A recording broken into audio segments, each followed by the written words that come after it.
catch up to that. And so I've seen the pictures, I've been on meetings, I've been on calls, and it's horrendous. And it is very inhumane the way some of the residents and children are living. So I just wanted to lift that up to say, yes, it's supposed to work in a certain way, but there's work to be done within the inspection department as well.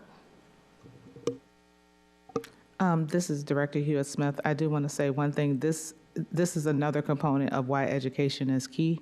So this may be part of the discussion of when the education community comes together, letting the community know, as how Madison shared that, knowing that from the back of her hand, because she is a property owner. As tenants are in these situations, or even if they're not in this situation, I think this is something that you may want to add to your education piece, as far as knowing their rights, knowing what they should know from a lens of a landlord, not just necessarily always as a lens of a tenant. So that's just my 2 cents.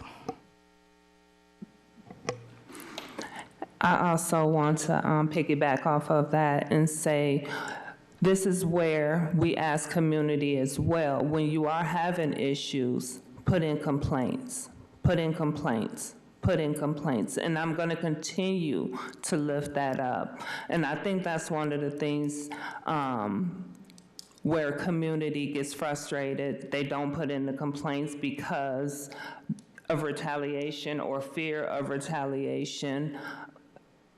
And that's why so many end up being in substandard conditions. But there's nothing that the Civil Rights Board can do until we receive complaints. So we're not getting the complaints. If we are getting them for some are going to the correct departments that they need to. But we need these complaints to come in. So I'm always encouraging people, when you have issues, put in a complaint. Help us so we have something to do and we have a job to do.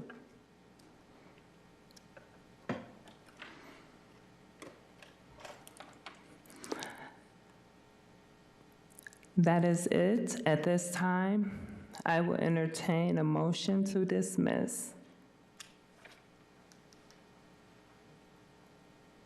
We can stay. Done a lot of motions this evening.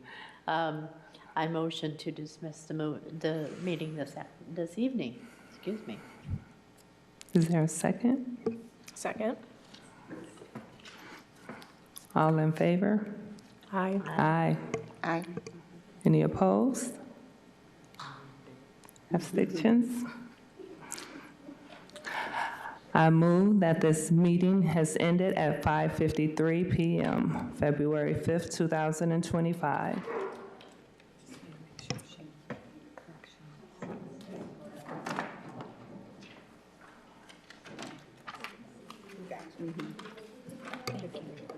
All right.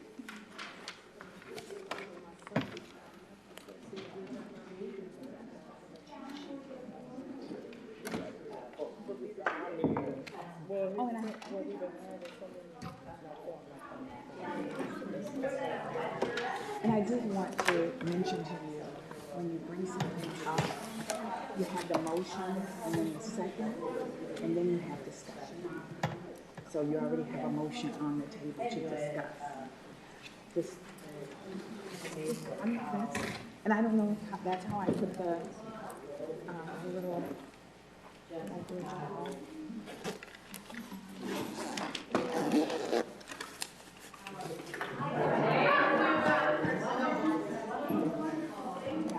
Like the agenda is your second,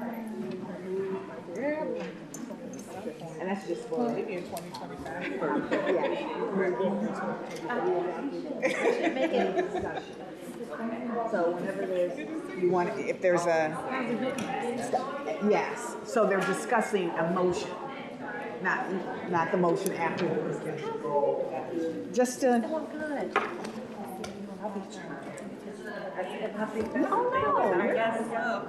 No, you're doing well. You're doing well. It's gonna be here? And you have a, you didn't mention you were, Okay. Congratulations. Was it it's a 2 or 3?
Keeping you connected in and around Kalamazoo, here are the highlights from the March 18th, 2025 Kalamazoo County Board of Commissioners meetings. The board presented a proclamation for Black Maternal Health Week, supported by YWCA Kalamazoo, emphasizing the need for systemic change in maternal health care. The meeting also covered the Community Information Exchange led by Griffin Place, aimed at improving access to social services. Furthermore, the board reviewed a housing TIF plan in Pavilion Township, focusing on creating income-qualified housing units. Additionally, foreclosure prevention efforts are highlighted, with a proposal for a $100,000 grant to assist homeowners facing financial difficulties. In the regular meeting, the board honored Catherine Pro and Rebecca Corey for their dedicated service to the county. The meeting also involved discussion on foreclosure prevention funding, with the board agreeing to allocate funds and explore the effectiveness of the program. The meeting welcomed Sharon Brown as the new HR director, highlighting her experience in HR and DEI initiatives. The board also prepared for an upcoming public hearing related to the Pavilion Investors LLC Brownfield plan and discussed the parking garage project, emphasizing next steps and strategies for construction management. The meeting concluded with public comments and acknowledgments of the contributions of local government employees and officials. The next Kalamazoo County Board meetings will be Monday, April 7th at 4, starting with the Committee of the Whole meeting and the regular business meeting at 7. Watch the full meetings live on publicmedianet.org and watch gavel-to-gavel coverage of a variety of local municipal meetings on demand on PMN. Public Media Network is streaming on Roku, Apple TV, and Fire Stick and online at publicmedianet.org.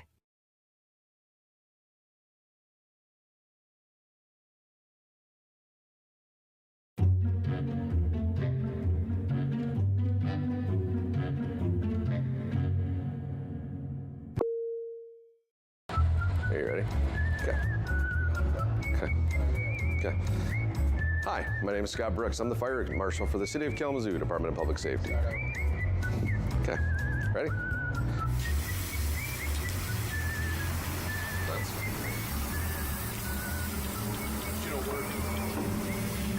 Oh, man.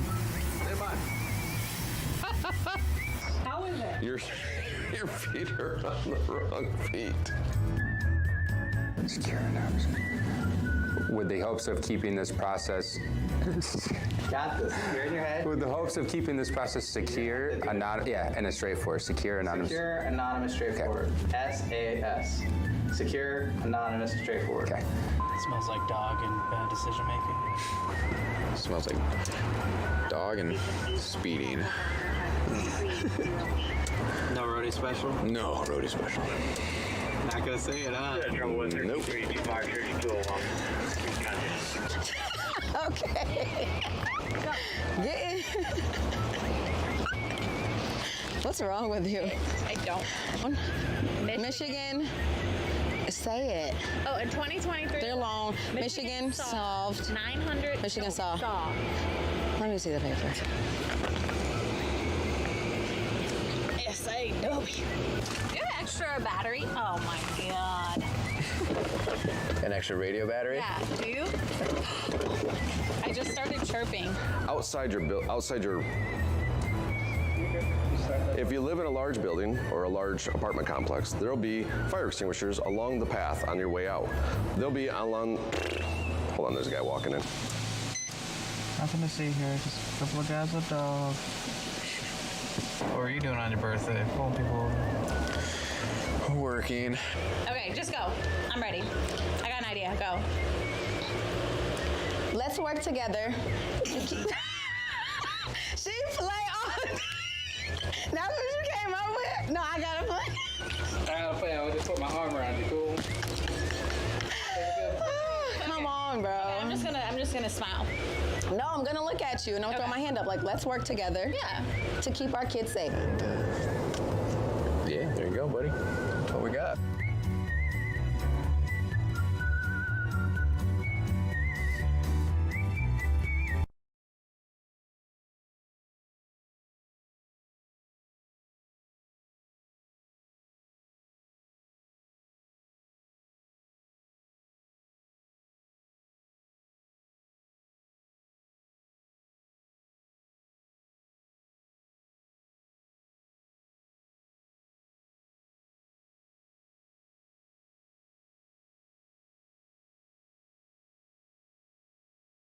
Appreciate you guys letting me come along on this ride along. I never did this before. I'm so excited.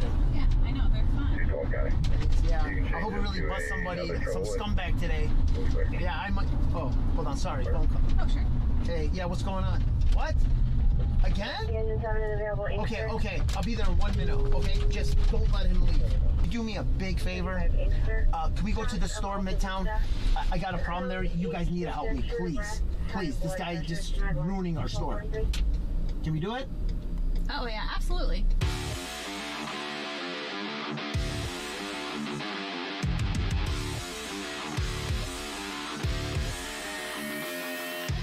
Mom! He's not here!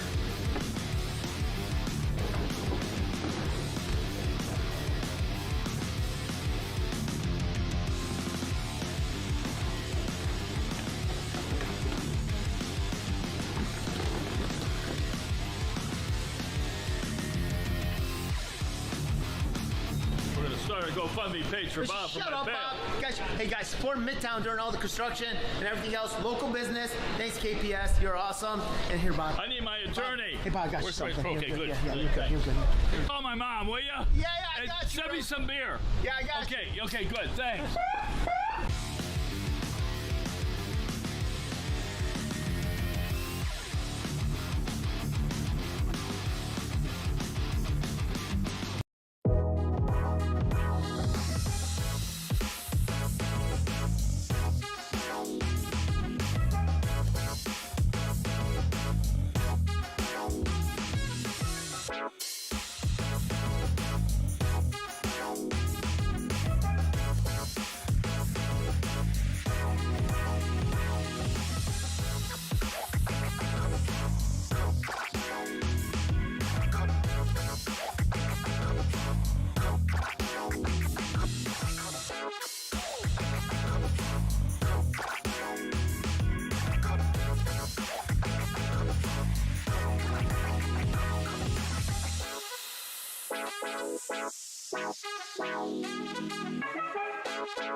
Hi, I'm Officer Barlow. And I'm Officer Jackson. Merry Christmas. And have a happy holidays from the Northside Community Policing Officers.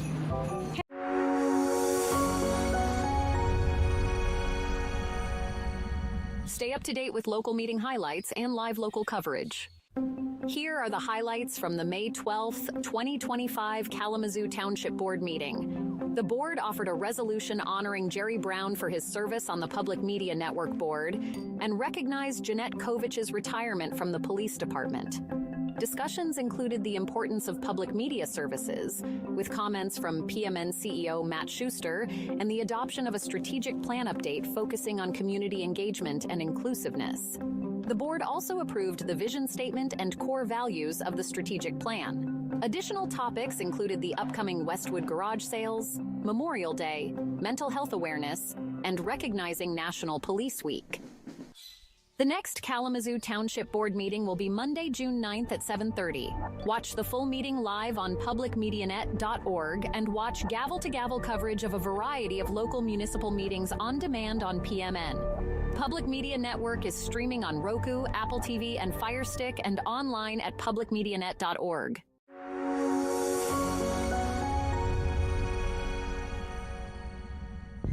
Keeping you connected in and around Kalamazoo, here are the highlights from the April 15th, 2025 Kalamazoo County Board of Commissioners meetings. In the Committee of the Whole meeting, Finance Director Ryan Post and Chief Deputy Treasurer Tyler White presented financial updates including accounts payable, payroll disbursements, and the county's investment portfolio. Discussions included market conditions and their impact on investments, as well as the budget implications of the proposed retiree pension adjustment. The board considered 3 options for adjusting retiree pensions, with input from former officials and committee members. The challenges of ensuring financial stability while addressing retiree needs are highlighted.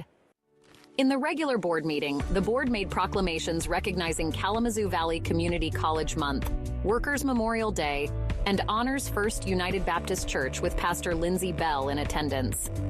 A significant portion of the meeting was dedicated to reviewing the proposal for new jail and records management systems, which aims to enhance efficiency and data transparency. The board also deliberated on changes to the interview process for board appointments, proposing that certain interviews be conducted by the Board Appointments Committee instead of the full board. The meeting concluded with public comments, reports from officers, and a plea of concern for the sanctity of due process. The next Kalamazoo County Board meetings will be Tuesday, May 7th at 4, starting with the Committee of the Whole meeting and the regular business meeting at 7. Watch the full meetings live on publicmedianet.org and watch gavel-to-gavel coverage of a variety of local municipal meetings on demand on PMN. Public Media Network is streaming on Roku, Apple TV, and Fire Stick, and online at publicmedianet.org. This is a message from the U.S. Department of Veterans Affairs. VA Video Connect, VA's secure app for video visits, allows veterans to meet with VA healthcare providers on a smartphone, computer, or tablet. With the Caregiver Connect scheduling option, veterans can invite up to 5 guests, such as a caregiver or family member, to attend their visit. The app is convenient for veterans who live far from a VA facility or have limited access to VA facilities, for those with health conditions that make it hard to travel, or when there's a lack of time to attend in-person appointments. Veterans should talk to their provider to see if a VA Video Connect visit is a good option. Learn more by going to telehealth.va.gov. That's telehealth.va.gov.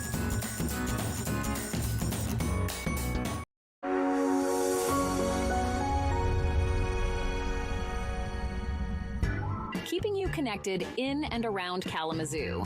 Here are the highlights from the April 23, 2025 Kalamazoo Public Schools Board of Education meeting. The board reviewed various student recognitions from Greenwood and Indian Prairie Elementary Schools and honored a large gathering of Kalamazoo's local area mentors.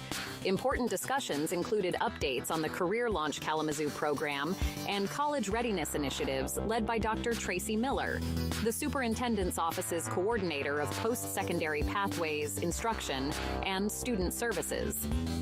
The presentation highlighted partnerships with and visits to local colleges. The board unanimously approved the implementation of weapon detection systems in middle and high schools to enhance safety measures.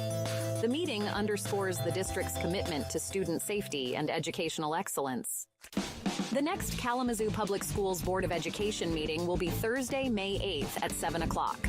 Watch the live meeting on publicmedianet.org and watch gavel-to-gavel coverage of a variety of local municipal meetings on demand on PMN. Public Media Network is streaming on Roku, Apple TV, and Fire Stick, and online at publicmedianet.org.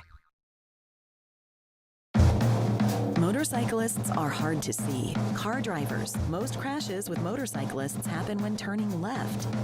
So look twice, save a life.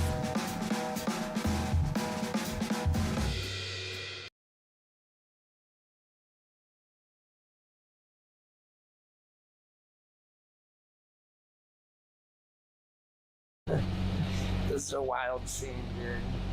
The police station makes me tired. How's it going, man? How's it going? Right off. Nice to meet you.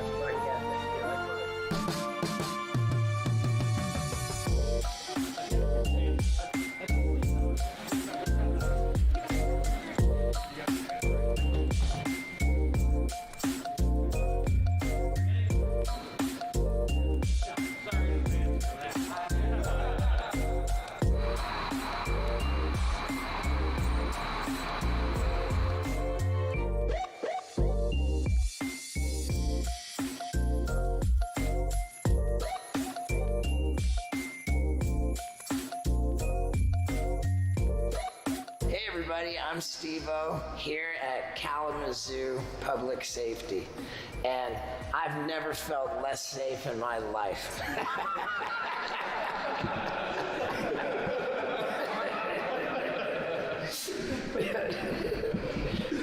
That's not true. There's been a lot of times I felt unsafe, but this is definitely one of them.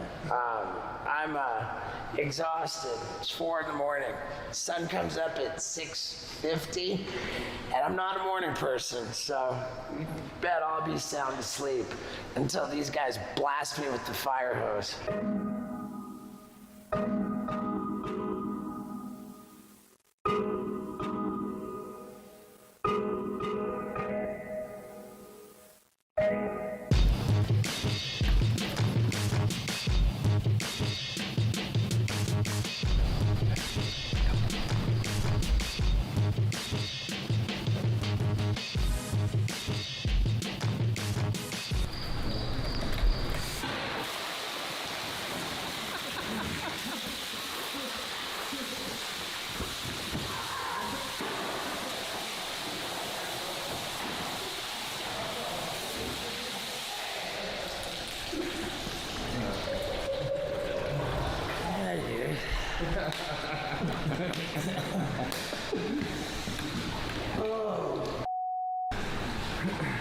How'd you sleep? Not so good. Yeah. All right. You already showered. That's good.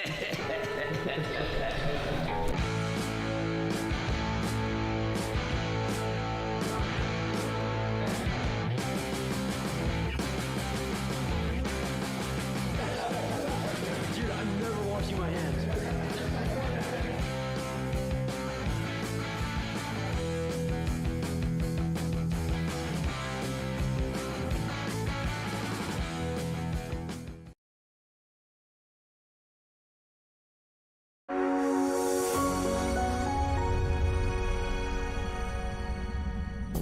Keeping you connected in and around Kalamazoo, here are the highlights from the March 31st, 2025 Kalamazoo City Commission special meeting. Considering the recommendation that the City Commission reapprove a $1 million ARPA loan for affordable housing units, the Commission authorized the City Manager to approve administrative changes that do not alter the terms of the loan or unit production, and the Zion Place Development Project continues with the Legacy Senior Housing Project at 730 North Burdick Street and the construction of Zion Place Apartments. The ARPA loan was originally approved by the Commission on August 21st, 2023. Unfortunately, securing primary financing and low-income housing tax credits for the project took longer than anticipated. Many of the dates and development schedules outlined in the agreement, mortgage, and promissory notes were no longer valid, so the agreement has been updated to reflect an expected closing date on all financing for this development and the start of the project in April 2025. The Commission held a special session to approve a critical loan agreement for the Legacy Housing Development just ahead of the property's April 7th closing. This project aims to construct senior housing on the north side in collaboration with Mount Zion Baptist Church. Pastor Addis Moore thanked the Commission and community for their consideration and support. The meeting also included public comments addressing serious concerns about homelessness, public safety, and the need for more housing initiatives. The City Commission listens to public input and acknowledges the collaborative effort needed for community development. This meeting highlights the city's ongoing commitment to addressing housing shortages and supporting community projects. The next Kalamazoo City Commission meeting will be Monday, April 7th, starting with the Committee of the Whole at 5 o'clock, followed by the regular meeting at 7. Watch the live meeting on publicmedianet.org and watch gavel-to-gavel coverage of a variety of local municipal meetings on demand on PMN. Public Media Network is streaming on Roku, Apple TV, and Fire Stick, and online at publicmedianet.org.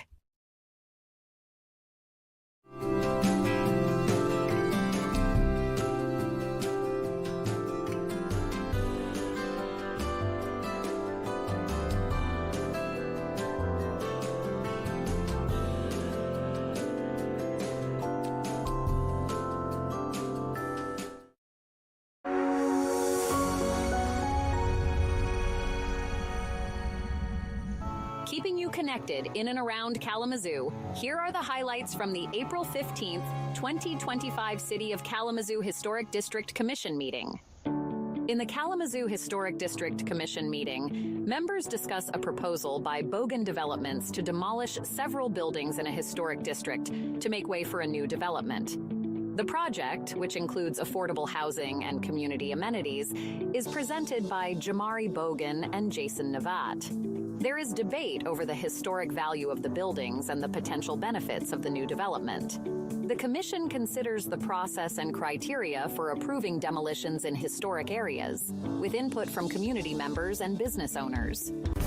The next City of Kalamazoo Historic District Commission meeting will be Tuesday, May 20th at 5 p.m., and the next City of Kalamazoo Historic Preservation Commission meeting will be Wednesday, April 23rd at 6 p.m. You can watch the full meetings live on publicmedianet.org and check out gavel-to-gavel coverage of a variety of local municipal meetings on demand on PMN. Public Media Network is streaming on Roku, Apple TV, and Fire Stick, and also online at publicmedianet.org.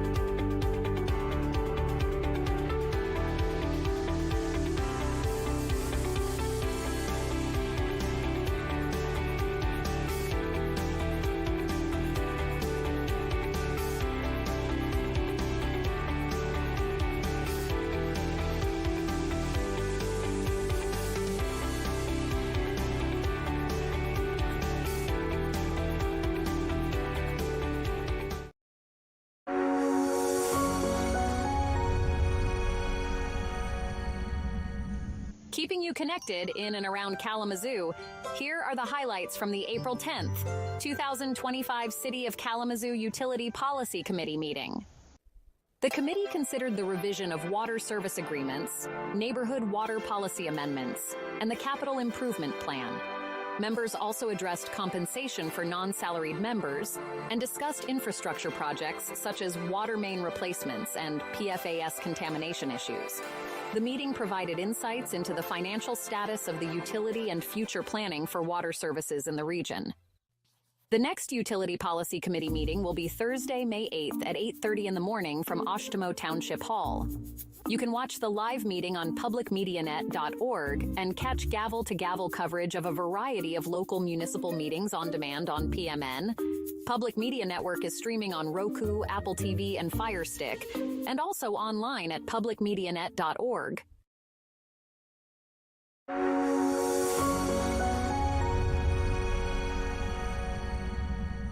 Keeping you connected in and around Kalamazoo, here are the highlights from the May 8th, 2025 Kalamazoo Public Schools Board of Education meeting. The board reviewed the strategic plan developed by the Parent Engagement Committee, with 8 sessions remaining. Students from several school advisory groups presented on issues such as vaping and its impacts on health and education, as well as the activities and achievements of student senates. The board recognized outstanding contributions from teachers and staff and awarded students for excellence.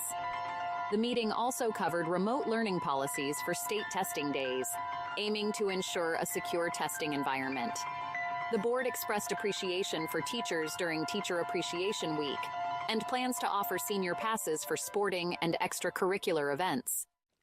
The next Kalamazoo Public Schools Board of Education meeting will be Thursday, May 22nd at 7 o'clock. Watch the live meeting on publicmedianet.org and watch gavel-to-gavel coverage of a variety of local municipal meetings on demand on PMN. Public Media Network is streaming on Roku, Apple TV, and Fire Stick and online at publicmedianet.org.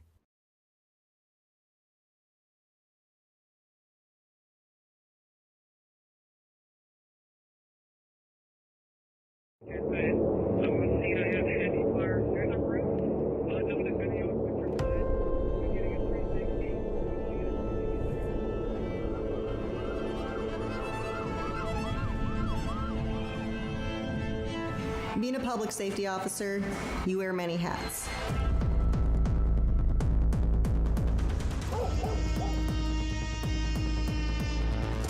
First and foremost, we are police, firefighters, and also medical first responders. When I see people that look like me, especially waving and smiling at me when I'm in my patrol car and in my cruiser, so when I see stuff like that, I know I'm here for a reason. We really take care of each other out there. Troops look out for each other. You see what we do every day, and that's help our community. What keeps me going every single day is knowing that that next person that I come into contact with, that I could possibly change their life.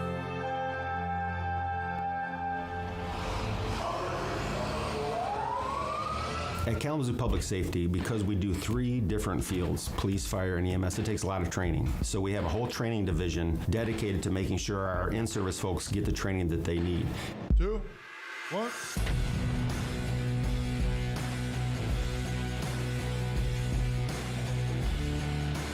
We have a countywide Metro SWAT team.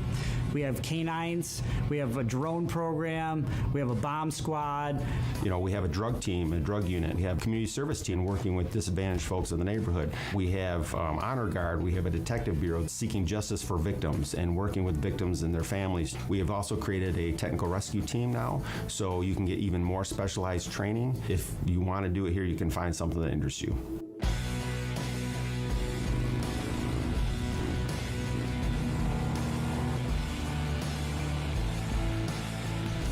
Clear 1 and code 32222. This is the most important job you can do in our society, I think. Everything we do needs to be really to that number one goal, is creating a safe Kalamazoo for our residents and visitors to this community, and for our officers themselves. Not every day is an easy day.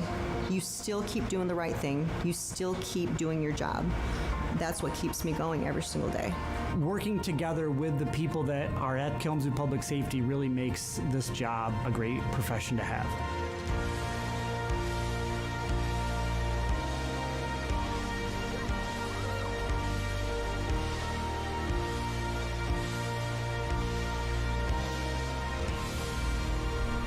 You can do a lot of things in your life and collect a paycheck, but are you making a difference? Do you really do something that matters?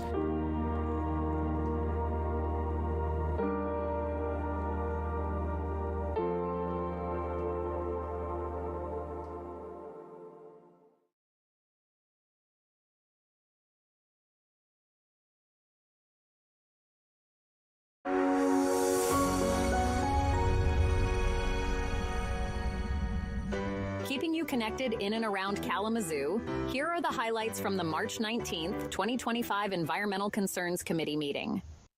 The Commission explored the concept of green burials with a presentation from Peter Quakenbush, highlighting its potential environmental benefits and implementation challenges. The committee also discussed upcoming initiatives such as the Kalamazoo River cleanup and invasive species removal efforts. Additionally, updates are provided on native species protection and urban landscaping projects. The Commission aims to address various environmental concerns and engage the community in sustainability efforts. The next Environmental Concerns Committee meeting will be Wednesday, April 16th at 4:30 p.m. The next Natural Features Protection Review Board meeting will be Tuesday, March 25th at 4 p.m. Watch the full meeting live on publicmedianet.org and watch gavel-to-gavel coverage of a variety of local municipal meetings on demand on PMN. Public Media Network is streaming on Roku, Apple TV, and Fire Stick, and online at publicmedianet.org.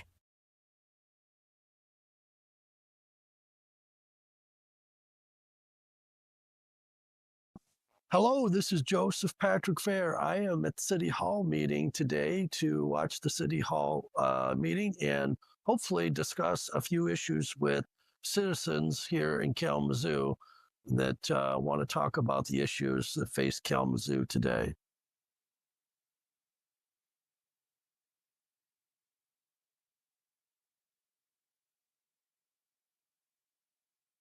Jane Ghosh from Discover Kalamazoo, addressing the City Council meeting, talking about statistics with travel and Hello, this is Joseph Patrick Fair for Public Media Network at the Kalamazoo City meeting. I would like to introduce you folks to Jane with Discover Kalamazoo, and she's going to tell us a little bit about the new coming Discover Kalamazoo app. Go ahead, Jane, and let us know all about it. Thank you. So I'm Jane Ghosh. I'm the president and CEO of Discover Kalamazoo. We are the Convention Visitors Bureau for Kalamazoo County.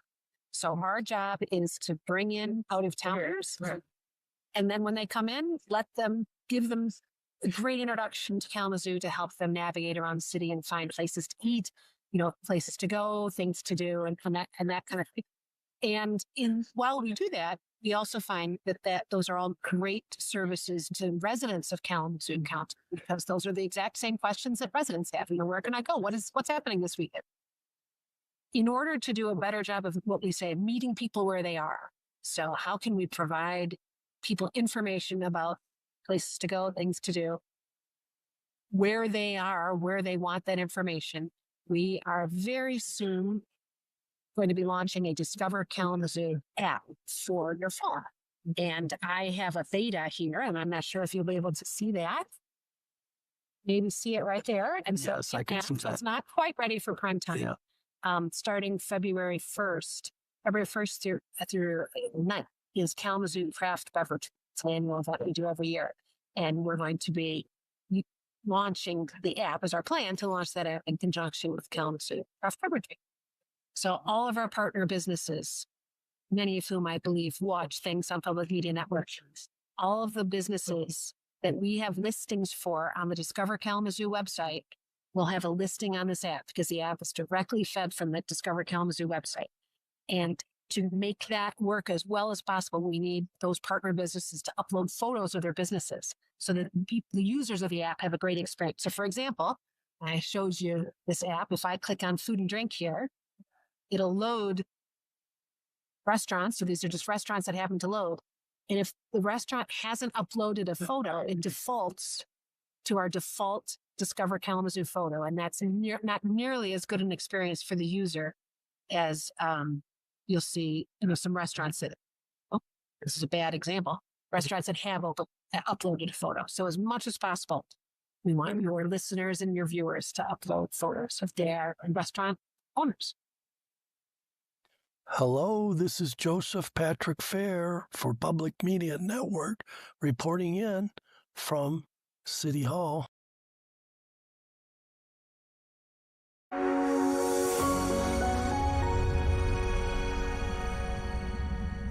Keeping you connected in and around Kalamazoo. Here are the highlights from the May 8th, 2025 City of Kalamazoo Utility Policy Committee meeting. The committee addressed the West Nedge Water Transmission Oversizing Project with Director of Public Services James Baker. The pending project is crucial for future growth and system redundancy. The committee also reviewed the proposal to realign franchise areas with the city of Galesburg, particularly concerning the service area for a new fire station and residential areas along North 35th Street. Additionally, the meeting discussed and took action approving per diem compensation for professional committee members. Watch the full meeting for rate updates and affordability programs. The next Kalamazoo City Commission meeting will be Thursday, June 12th at 8:30 a.m. from Oshtemo Township Hall. Watch the live meeting on publicmedianet.org and watch gavel-to-gavel coverage of a variety of local municipal meetings on demand on PMN. Public Media Network is streaming on Roku, Apple TV, and Fire Stick, and online at publicmedianet.org. Thank you for watching. Hello community, my name is David Boyson. I'm the Chief of the Kalamazoo Department of Public Safety. I want to take a few moments to update you on a case that we responded to back on October 26, 2024 in the 2900 block of Gull Road. We had a shooting incident that we responded to shortly before midnight on that date, and I'll just say in my almost 30 years at the Kalamazoo Department of Public Safety, that was probably one of the most egregious shooting events that I've seen. In that incident, we had a large gathering at a commercial building. Folks were in the parking lot, and there was a dispute, and at least two individuals decided to pull out guns and begin shooting. During that incident, we had two people that were struck by gunfire, non-fatal injuries.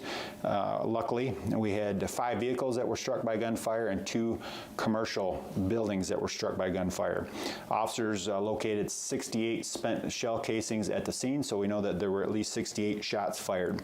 Again, that was a very egregious incident, and we are very fortunate that more people weren't injured or killed. So since that happened, my officers and investigators have been working very hard to solve that case. And I will say this, we have a tremendous team of officers and investigators that work very hard. And if you are a shooter in Kalamazoo, we know who you are. They know who you are. And not only do my officers know who you are, but we work very closely with the community, and the community lets us know who you are, because the community is tired of these shootings. In 2024, we've seen significant reductions in shootings, and we want that to continue. And we know that a small number of people drive the majority of our gun violence, and we know who they are. And my message for this is, for folks that are thinking about being a shooter or may be a shooter out there, put the guns down, because we will catch you. We might not get you the day of the shooting, we might not get you the next day, but we will put a good case together, we will get warrants for your arrest, and we will arrest you at a time and place of our choosing. And that's what happened in this case. In this case, again, this original incident occurred on October 26th, but on January 15th, so just a few days ago, our officers from the Kalamazoo Valley Enforcement Team and Crime Reduction Team have been working hard in conjunction with our detectives from the Criminal Investigation Division, identified 2 of the suspects. One of the suspects, they obtained a 9-count felony arrest warrant based on that incident on Gull Road. And the other individual, they obtained an 11-count felony arrest warrant. One of the individuals, the individual with the 9-count warrant, they located on January 15th in the 700 block of Douglas. He was in a vehicle with 4 other occupants. They moved in and made an arrest, and during that arrest, they recovered 2 additional firearms that were in the car. That led to a search warrant in nearby residence, and they seized 2 additional firearms. These were both handguns. They were Glocks that were converted to fully automatic with a switch. We believe that a switch was used on the incident on Gull Road, and so just phenomenal job of getting a very dangerous individual off the street, along with 4 firearms, several of which we believe were possibly involved in not only that shooting, but some others that we are currently investigating. So the individual that we arrested on January 15th was Javion Jackson. We arrested him on a 9-count felony warrant. He is currently at the Kalamazoo County Jail pending those charges, and he is there on a high bond, cash bond, which is a good thing because he is truly a danger to our community. Another individual that we've identified as being involved in this is Dominique Motten. We have obtained an 11-count felony arrest warrant for him. We are currently looking for Motten.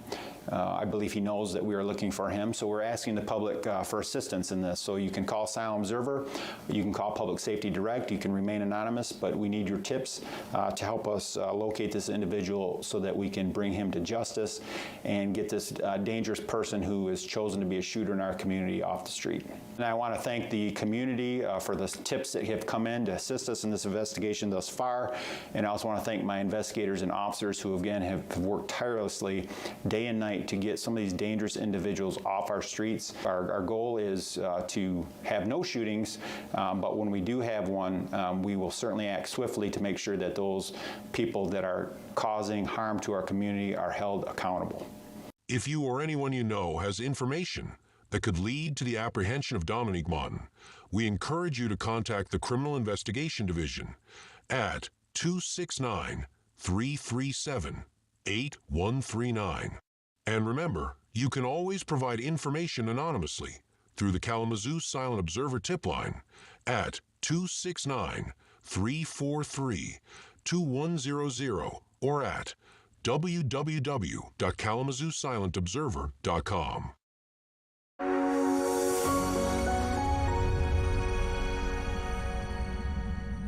Stay up to date with local meeting highlights and live local coverage. Here are the highlights from the March 24th, 2025 Kalamazoo Township Board meeting. Board members discussed and approved a resolution of intent to adopt special assessments for fire and police capital, which had been previously discussed in a work session. the board also approved a refreshed mission statement for Kalamazoo Township, emphasizing a safe, inclusive, and economically viable community. Additionally, the board plans media training with Interdependence PR to enhance communication skills. The meeting included public comments on diversity, equity, and inclusion, and highlights from a recent firefighter award ceremony. The board also reported on various community activities and future plans for infrastructure and community engagement. The next Kalamazoo Township Board meeting will be Monday, April 14th at 7:30. Watch the full meeting live on publicmedianet.org and watch gavel-to-gavel coverage of a variety of local municipal meetings on demand on PMN. Public Media Network is streaming on Roku, Apple TV, and Fire Stick, and online at publicmedianet.org.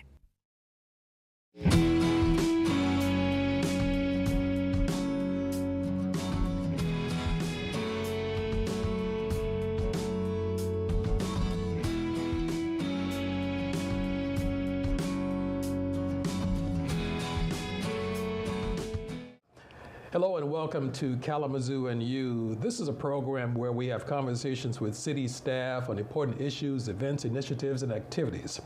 I'm Mike Smith. I'm the communications manager for the city of Kalamazoo and welcome you to this program. On this particular segment, we are discussing lead replacement and lead exposure and radon. And with us to talk about this particular issue is Rachel Smith. She is the lead-based paint manager in the Department of Community Planning and Economic Development. So welcome, Rachel. Yes, thank you for having me. So let's talk about who you are, what you do, and why you love doing this work. Yes, thank you. I have been with the City of Kalamazoo for a little over 16 years. I've been in this position for a little over 2 years, managing and overseeing the program for our lead-based paint hazard remediation, and healthy homes also that addresses radon and radon hazards within a home. Homes that were built before 1978 have a likelihood of having lead-based paint in them. Homes that were built in the 40s have the greatest risk of having the lead-based paint in them. Lead is a heavy metal that settles into children. Usually under the age of 6 is when our bodies absorb toxins at a higher rate than an adult. And so lead is not a naturally occurring in our bodies, so we don't have a way to expel it from our bodies. So lead affects children more than adults because of the developing brains, developing bones, and it can lead to learning disabilities, cognitive behavior issues, kidney diseases, and these are lifelong problems that children can struggle with.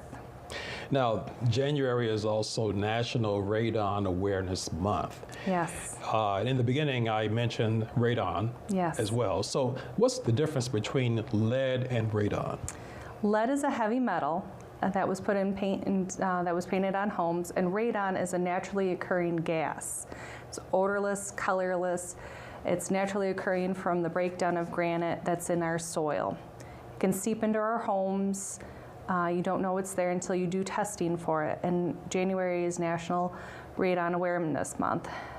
So if people have a concern about it, if they have a Michigan basement or cracked basements, right now Kalamazoo County is offering free radon testing kits. They can go to 311 Alcott Street and get a free testing kit. You can also get the testing in your home done through our program, the lead-based paint remediation program, but it is the second leading cause of lung cancer for individuals throughout the United States. Okay.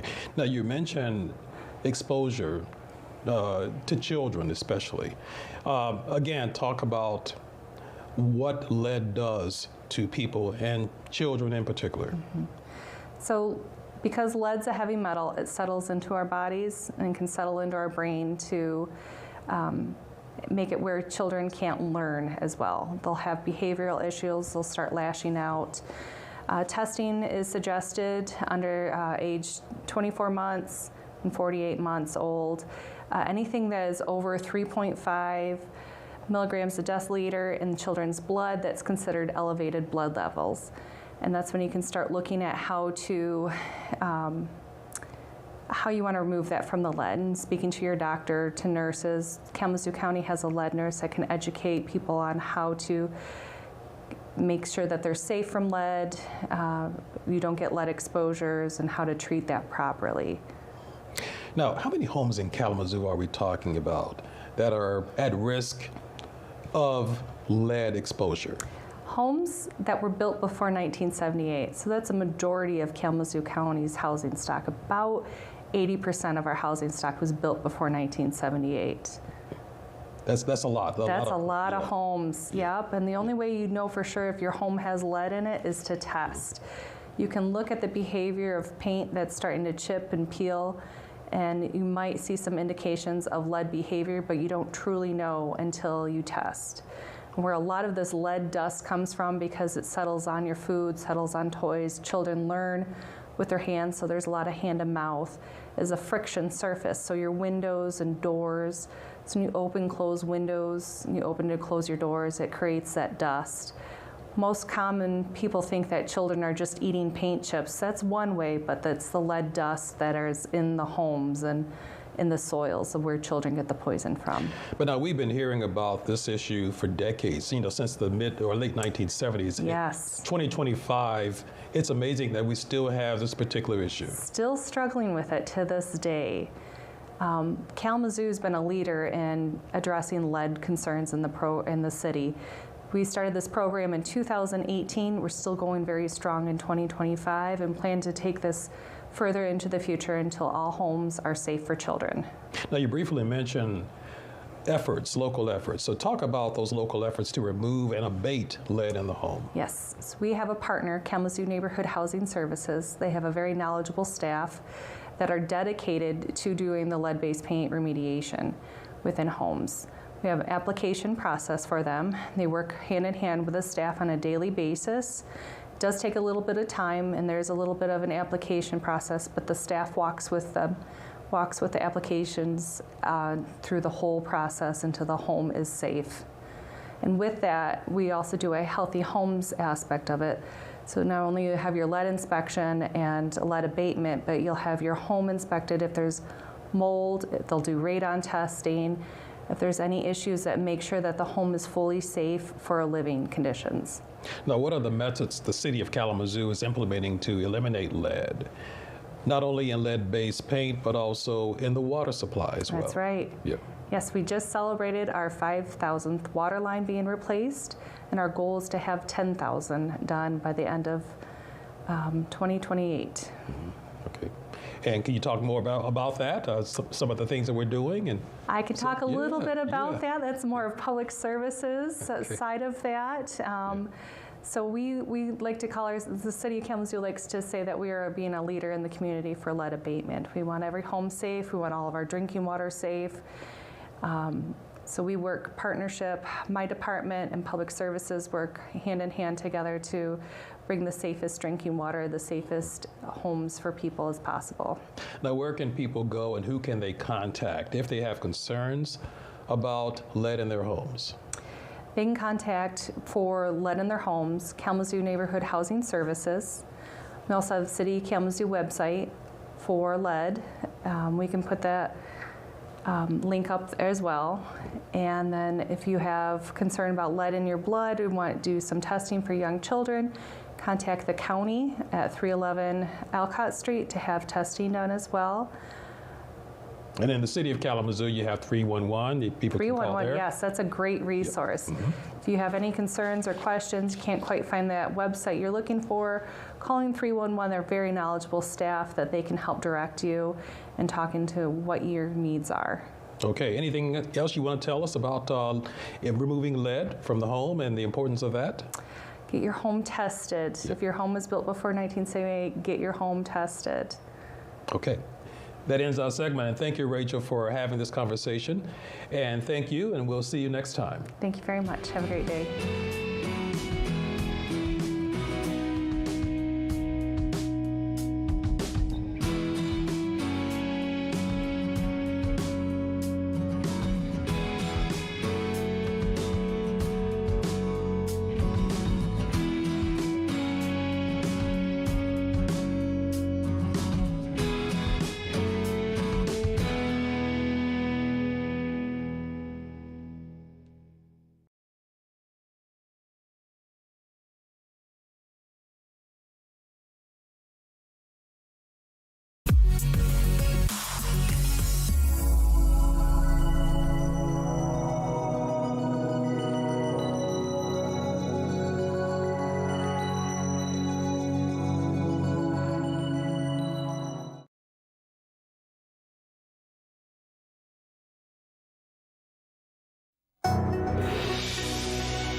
Hello and welcome to Kalamazoo and You. This is a program where we have conversations with City of Kalamazoo staff on important issues involving the city.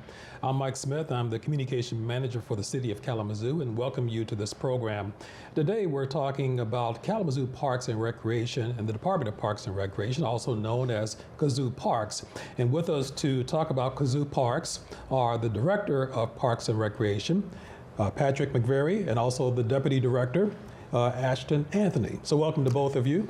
Thanks, Mike. Thanks for having us. Let's talk about the background of Kazoo Parks, how it began, and the staffing, and all those things. Yep. So interestingly, the city back in 1884 was still known as a village of Kalamazoo. And when the city voted to become the City of Kalamazoo, they established the division of Parks, Buildings, and Grounds. So that was the initial offering of the Parks and Recreation Department back in 1884. Interesting. Yeah. What about the background in terms of the staffing and how it built up over the years as well? Yeah. So the staff has varied throughout the years, but about the last 10 years or so, we've maintained what we have currently. We have about 20 full-time staff. That's both parks and recreation side of things. And then we have some part-time staff that works throughout the year to our after-school programs and helps with our special events. And then during the summertime, we really ramp up our staffing with seasonal workers that both help out the parks division, but also work at like Kick Pool.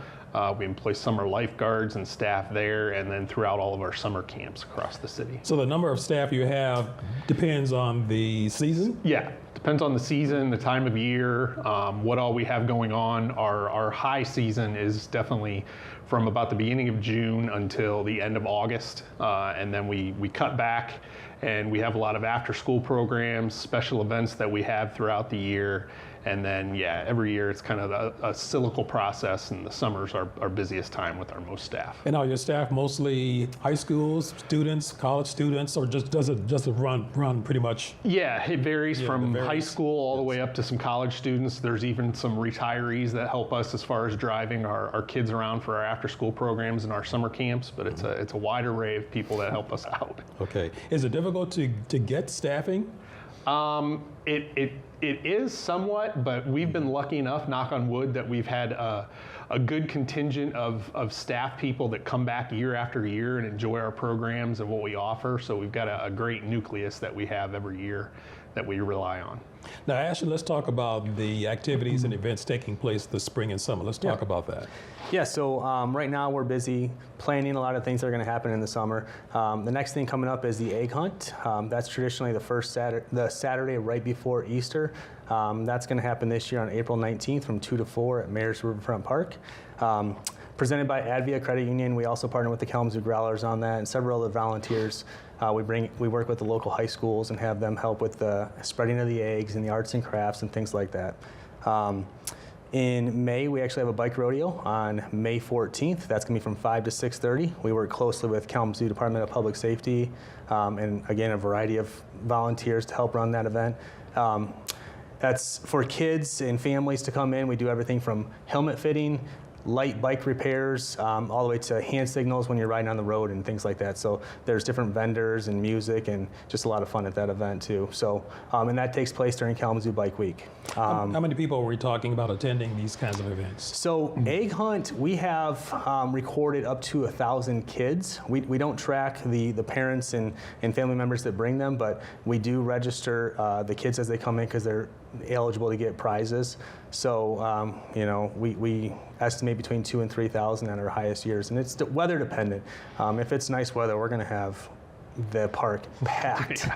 But bike rodeo, it can be a little bit, it's busy for the hour and a half we're out there, but it's much smaller in nature. So we're talking a few hundred or so throughout the entire event, but it's a good opportunity to get outside, reacclimate yourself, riding your bikes, and get ready for the summer season. I remember a couple of years ago at Millen Park, you had the egg event, and there were thousands of people there. That was amazing. It gets crazy. It's a lot of fun. We hand out a lot of candy and do a lot of arts and crafts, and we do music, and the bunny's there and taking pictures, and just, yeah. It's a good time. Now, speaking of Millen Park, you guys have some exciting news to share with regard to what's going to be taking place in Millen Park. So let's talk about that. What's going to be happening? We do. We're finally at the point where we're about to start park improvements within the next year, hopefully. We are currently applying for 2 grants through the DNR, the Department of Natural Resources, to try and help with some of the budgetary concerns for the park.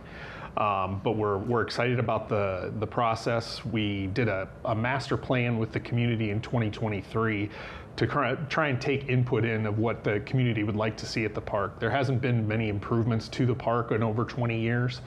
We redid the playground in 2022, and that turned out great, and it's been a great addition, and it's always packed when the weather's nice with kids and families. But what we're looking forward to in the park improvements is we're actually going to improve some of the parking areas. The main parking lot, people will know by the large picnic pavilion, is in a little bit of disrepair. It needs some updates. We're going to redo the parking lot there. We've got another parking lot that's kind of along Lover's Lane on the northwest side of the park that's going to be brought into the park to make it a lot safer and also be more accessible to people throughout the park, so they can actually move throughout the park a lot easier than being closer to the road. Along with those improvements, we're actually looking at developing an accessible pathway along Portage Creek that will actually lead to a couple different wooden overlooks that we're going to install. That's something that we have not done in the past. And along with those improvements, we are currently right now rebuilding the restroom at the main park pavilion. And then on the eastern side of the park, we're going to hopefully redo that restroom into a completely new accessible restroom, along with a picnic pavilion that we haven't had there in the past. And that restroom was heavily damaged due to thunderstorms about a year ago. It was, yeah, correct. Last summer, it took a large oak tree that fell right on the restroom that had been there for a while. So we're actually in the process of rebuilding that. That'll be done this summer.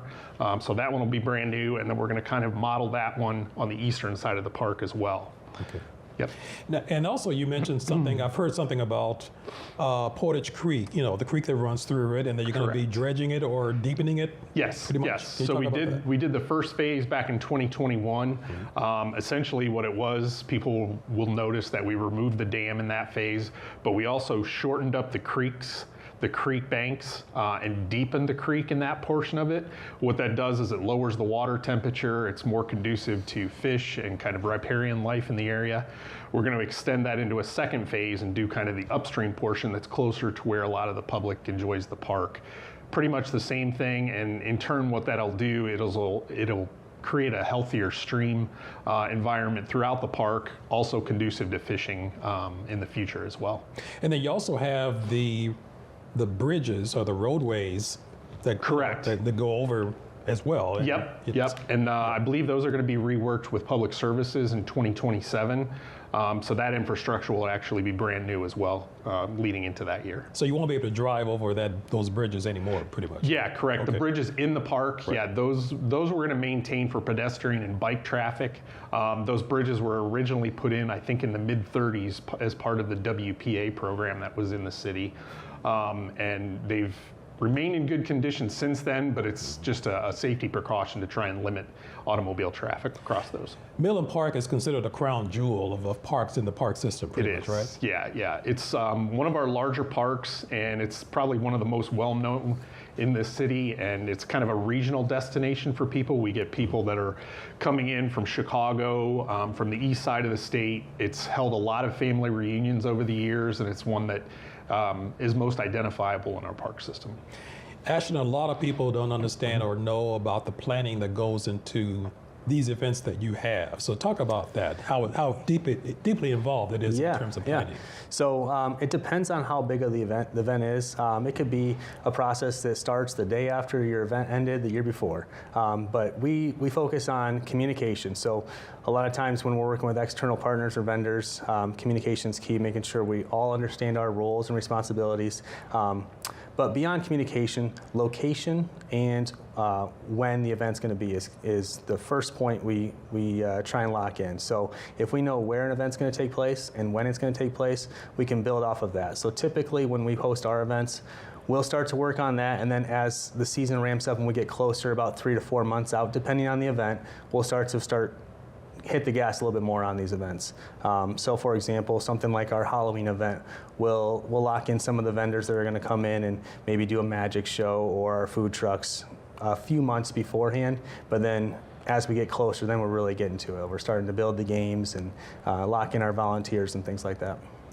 And then talk about the operation of Bronson Park, because a lot of people don't know that you also operate Bronson Park. So what goes into that? The planning and the operations, the decorations of the park, those kinds of things as well. The candy canes especially. I'm going to let him talk about the candy canes. But yeah, the park itself for decorating for the holidays is a team effort between our department and Public Services Forestry Division. And we also have contractors to come in and help us decorate. We start that process in October. Slowly but surely, we really ramp it up, and we work until the day of tree lighting ceremony, trying to get that park set for the year. In early November is when we typically start putting out the decorations that you can see a little bit more to the naked eye. So the October work is maybe up in the canopies or the tree trunks, but once we get into November, that's when you're going to start seeing the candy canes that I'll let Mr. McVeary dive into a little more. Yeah, the candy canes is a process that it takes a lot of work. We store those throughout the year, and then pretty much right when the holiday season's over with, our park staff brings those back in-house into some of our storage facilities. We go through those, make sure that there's no damage or anything. We actually had a few that had damage this year that we have to repair, and then we store those throughout the year, and then those come back out. Yeah, the end of October, beginning of November. Everybody talks about candy canes. I mean, that's the big thing about Bronson Park during the holidays. Yep. Yeah, the big controversy was back in 2016, 2017 when we had to remove the old ones. They were in pretty much disrepair. We couldn't find an organization that actually wanted to help refurbish those. They were kind of beyond its livable life. And then we also had some ADA concerns at the time, and we were able to source these new ones. I know there's a big contingent of people that love the new ones, and then there's obviously the ones that love the classic look. But we were able to secure these new ones with kind of some guidance from the city manager's office and put those in place. So it's been a good addition to the park. How challenging is it to manage and operate all of these operations, all of these locations, because you have how many parks in the system? We, sorry. I'd say over 50. And it can be challenging. We're spread out throughout the entire community, but that's what we want to do. We want to be in a walkable space from everybody where they live. So we have a team of, we're just bringing on one new staff member, new full-time staff member, so we'll be at a team of 6 park coordinators, and each of them have a set of parks that they oversee. So on a daily basis, they're driving around and make sure that we've got a safe park, welcoming, clean, and all that. We also have, like Patrick said, we bring on a lot of seasonal help that come on in early May. But it can be a challenge being spread out. But again, our team works hard. We're up for that challenge. We go out there every day and we're checking and repairing and fixing. And we're also working very closely with contractors. So all of our parks and spaces are mowed by contract help. We have a ton of volunteers. This is the time of year where we have a lot of volunteer groups that want to come help us out in the parks, get them cleaned up from the winter, and get ready for the busy season. Now, are the contractors the one who do the landscaping, those kinds of things? That is, we have a landscape coordinator who does the vast majority of our landscaping. We do work a little bit with a contractor to help us out a little bit downtown in the Arcadia Creek Festival Place in the North Mall, but our landscape coordinator develops those plans and helps to our contractor to implement them on site. But otherwise, our landscape coordinator is out in the field, very busy all day long, maintaining all of our spaces. Okay. For a city of its size, Kalamazoo has a really unique and special parks system. What do you want to tell folks about how special this city is with regards to its parks and trails and all that? Yeah. So. One of the things I think is our department, all of our staff together kind of have a personal investment in the system. Everyone enjoys what they do. Obviously, everybody goes through some downtimes, but everybody enjoys what they do, and they put in their own personal effort and kind of touch on things, and they really enjoy providing a park system and programs and special events that is welcoming to the community, but also we take in input from the community on some new things that they'd like to see. So our department's really invested personally in the work that they do. I think that seeing the smiles on kids' faces, that's probably got to really be a big incentive.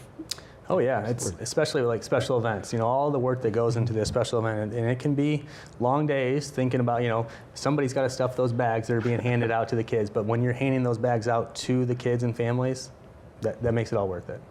Okay, anything else you guys want to say about Parks and Rec? No, I just appreciate you having us on here to have a chance to talk. Okay, great. Thanks, well, Mike. Thank you. Well, that ends our segment, and thank you, and we'll see you next time.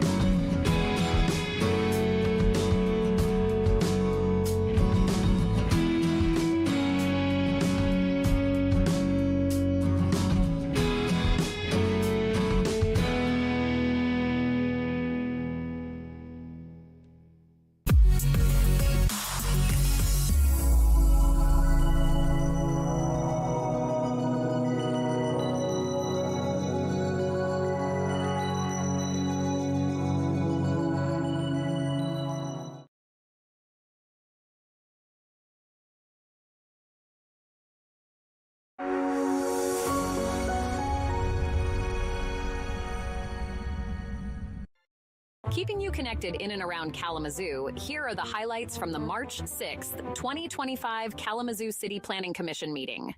The commission presents the appointment of 2 new members, Zach Wilson and Dr. Kay, to fill vacant planning commissioner positions. In this, their last meeting, Chair Milliken and Commissioner Chambers are recognized for their service as they term out. The meeting also highlights Imagine Kalamazoo activities and upcoming community development events. The next Kalamazoo City Commission meeting will be Wednesday, April 9th at 7 o'clock. Watch the live meeting on publicmedianet.org and watch gavel-to-gavel coverage of a variety of local municipal meetings on demand on PMN. Public Media Network is streaming on Roku, Apple TV, and Fire Stick and online at publicmedianet.org.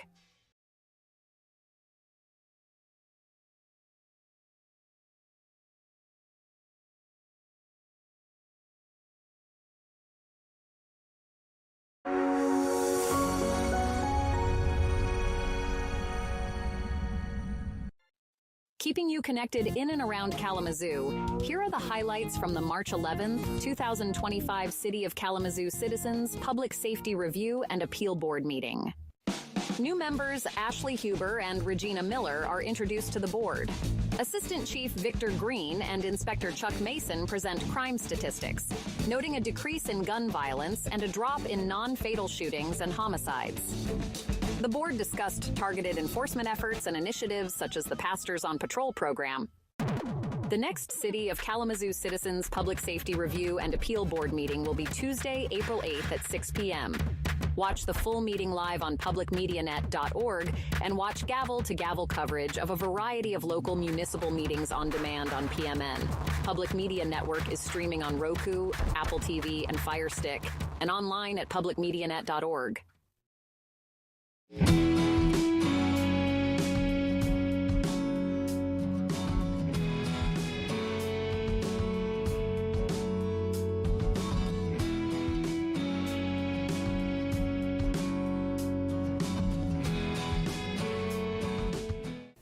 Hello and welcome to Kalamazoo and You. This is a program where we have conversations with city staff on important topics.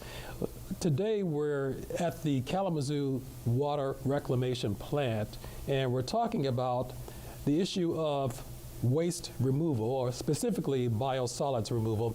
And with us to talk about this is James Baker. He is the Director of Public Services for the City of Kalamazoo. Welcome, James, and thank you for having us here to talk about this.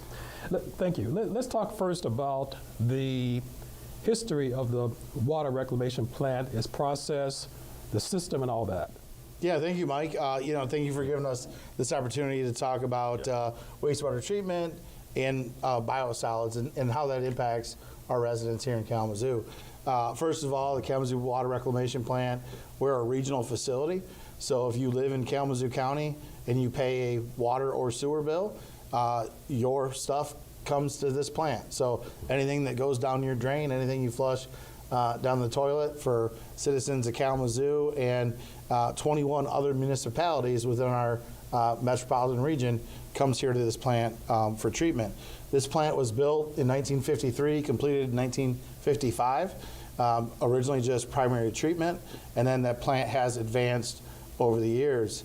The plant utilizes different processes to treat that incoming wastewater. We receive about 27 million gallons a day of wastewater that comes into the facility. We have permits with the state of Michigan to discharge cleaned water to the Kalamazoo River. We have got a permit that requires specific parameters for treatment of that water that's discharged to the Kalamazoo River. In fact, the water that we discharge is cleaner than the river itself. So we're returning 27 million gallons a day of clean water to the Kalamazoo River. Through those processes that we have here at the treatment plant, we then have a byproduct. That byproduct is what we refer to as sludge or biosolids. It's a liquid product that this sample here represents, what that looks like. If we shake this around in the jar, you can see, it's kind of a viscous, thick liquid. It's around 5% solids or so. Looks a little bit like mud. Mm-hmm. So that process then has to be treated. We treat that in our centrifuge process, and we'll actually go out and see that centrifuge process and what that looks like. This cake here is what comes out of that centrifuge process. So this cake is about between 18 and 23% solids. So that's up to 77% water that is contained here. And then from this point, it goes to the landfill. And that's kind of where we're at, where our process currently is to go from wastewater that comes in, clean water to the river. We've got this sludge byproduct that is a result of those processes. It's about a 5% solids. We send it through centrifuges to thicken it up. It's now 18 to 23% solids, and from there goes to the landfill. But what are the logistical factors behind the current process of biosolids removal? Certainly it, in our plant, it goes through the thickening tanks, and from there we add a polymer to it, a coagulant. It goes in the centrifuge. You'll see that centrifuge process. That is a machine that spins the sludge at about 2,600 RPM and dries it out in the process of it. It then goes to a cake storage area, and then we're serviced anywhere between 5 and 6 days a week by a hauler that hauls our sludge from this facility to different landfills across the state of Michigan. And that's got to be very expensive, right? That's very expensive, and it also involves a lot of trucking costs.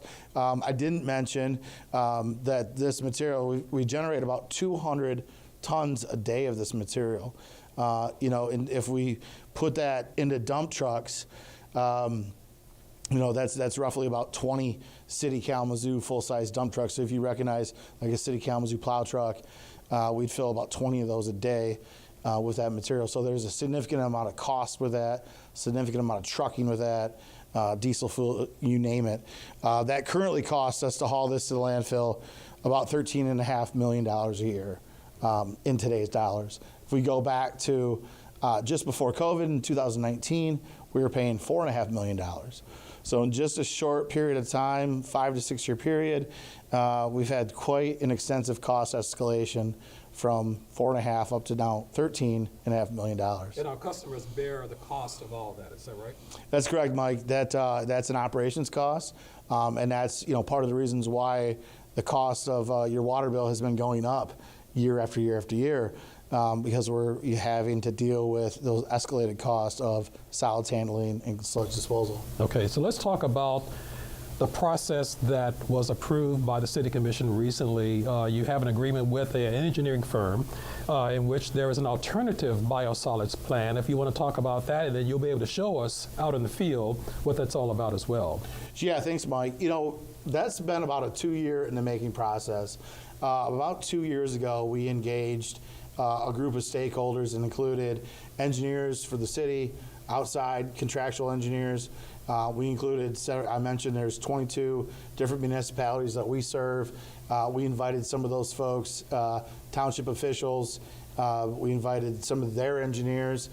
We've got industries, folks such as Pfizer, pharmaceutical manufacturer here in Portage. We invited those folks to participate. And so we had a group of technical experts that would look at, some future alternatives. We also had some other folks there from other departments in the city. We had folks from our sustainability team there, folks that work in our community planning and economic development office. We also had public safety. We had folks that are experts in DE&I for the city that participated in that work. And we submitted a RFP, which is a request for proposals or request for qualifications, to really kind of get a wide array of possibilities for sludge disposal options for Kalamazoo for the future.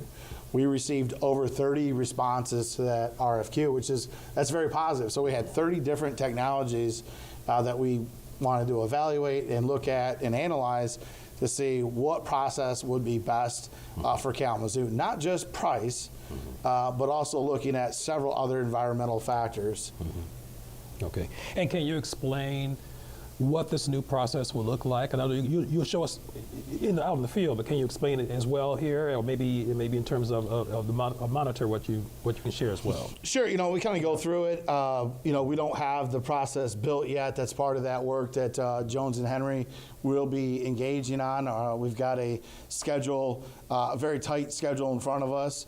We're going to have a public meeting on March 18th. To kind of engage in the community on what our plan is. We plan to submit a application for state funding at the end of April. We'll be back to the City Commission in April to seek a resolution of support for our funding application. That will go to the state of Michigan. We'll find out if we're funded for the project in around September of this year. And if we are successful, this project could go out to bid as early as September, October of 2026. And can you share with us what you're showing here in terms of what this is about? So, essentially what this new product would be is a dryer. That's a machine that goes through and kind of dries the sludge out to about 75% dryness. There would be a second step of that. That's a biocon furnace, which would then oxidize the material and then recover the energy and kind of recycle that heat from that process back to the dryer process. And so this is a relatively new technology. It was developed in Europe around the 1995. There's one active installation here in the United States. There's another one getting permitted in Warren, Michigan.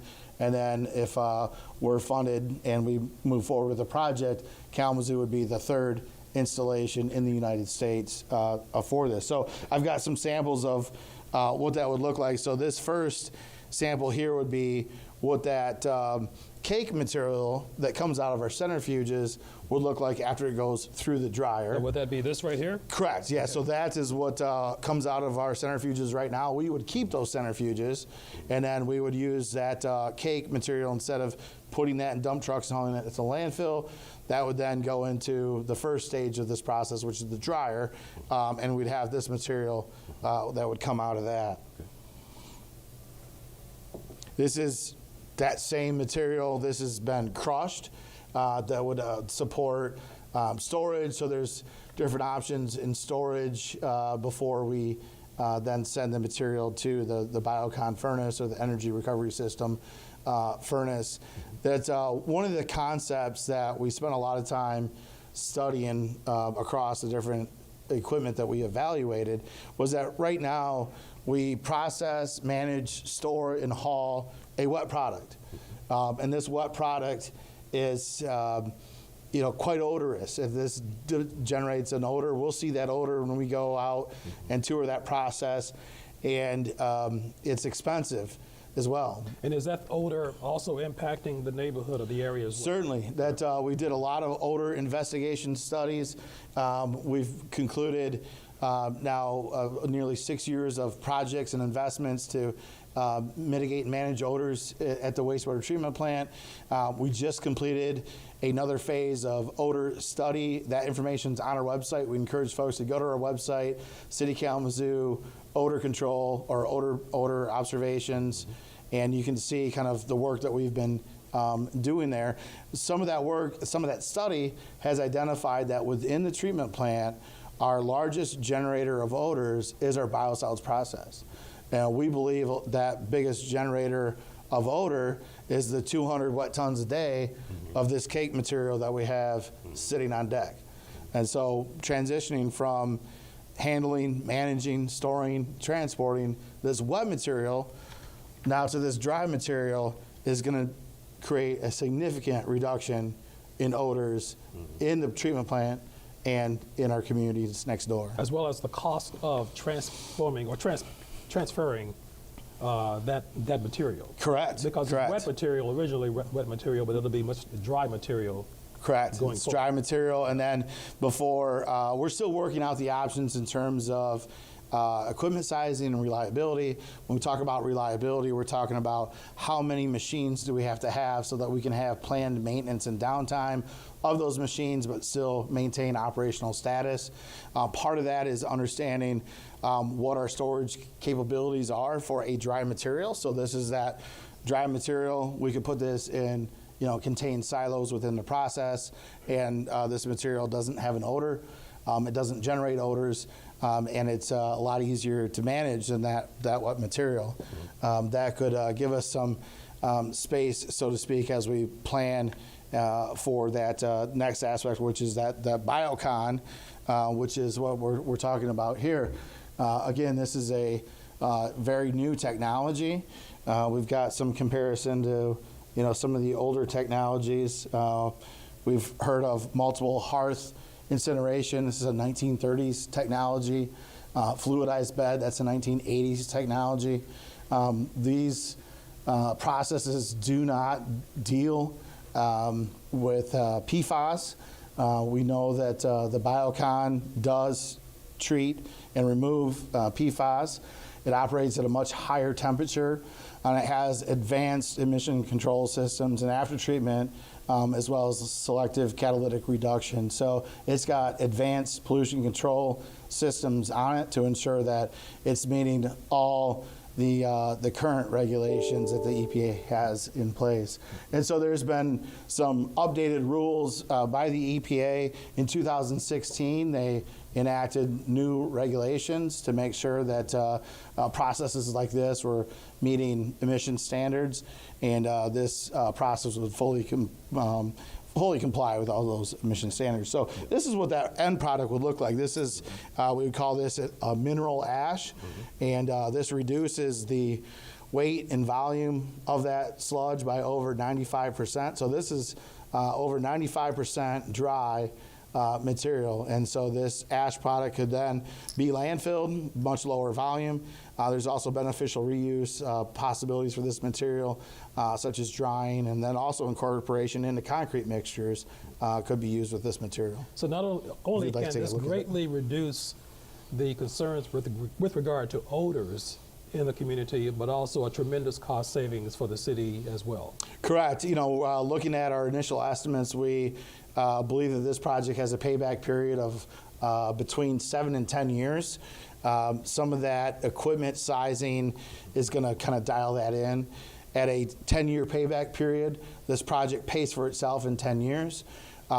This project, if implemented based on our current analysis, would result in a need to forego any rate increase that we would have in 2030. Now, between now and 2030, we've got to continue to do what we're doing, which is landfilling this centrifuge product, which is at 18 to 23% solids, currently paying $13 million a year to landfill. So if we're successful and we can implement this technology and we can build this system, we will now no longer be spending $13 million a year to haul cake to the landfill. Okay. We'll have a dry mineral ash product, and we'll be sending that to the landfill. Okay. Let's take a break and then we can go out and take a look at what you're talking about. And it's really interesting things that you have to show us as well. Sure. Okay. It's a great process. We'll be able to see that centrifuge in use, and we'll see what that cake looks like getting ready to get hauled out. Okay. All right. Yeah, Mike, we're here today in the centrifuge control room. This is where our trained operator maintainers work.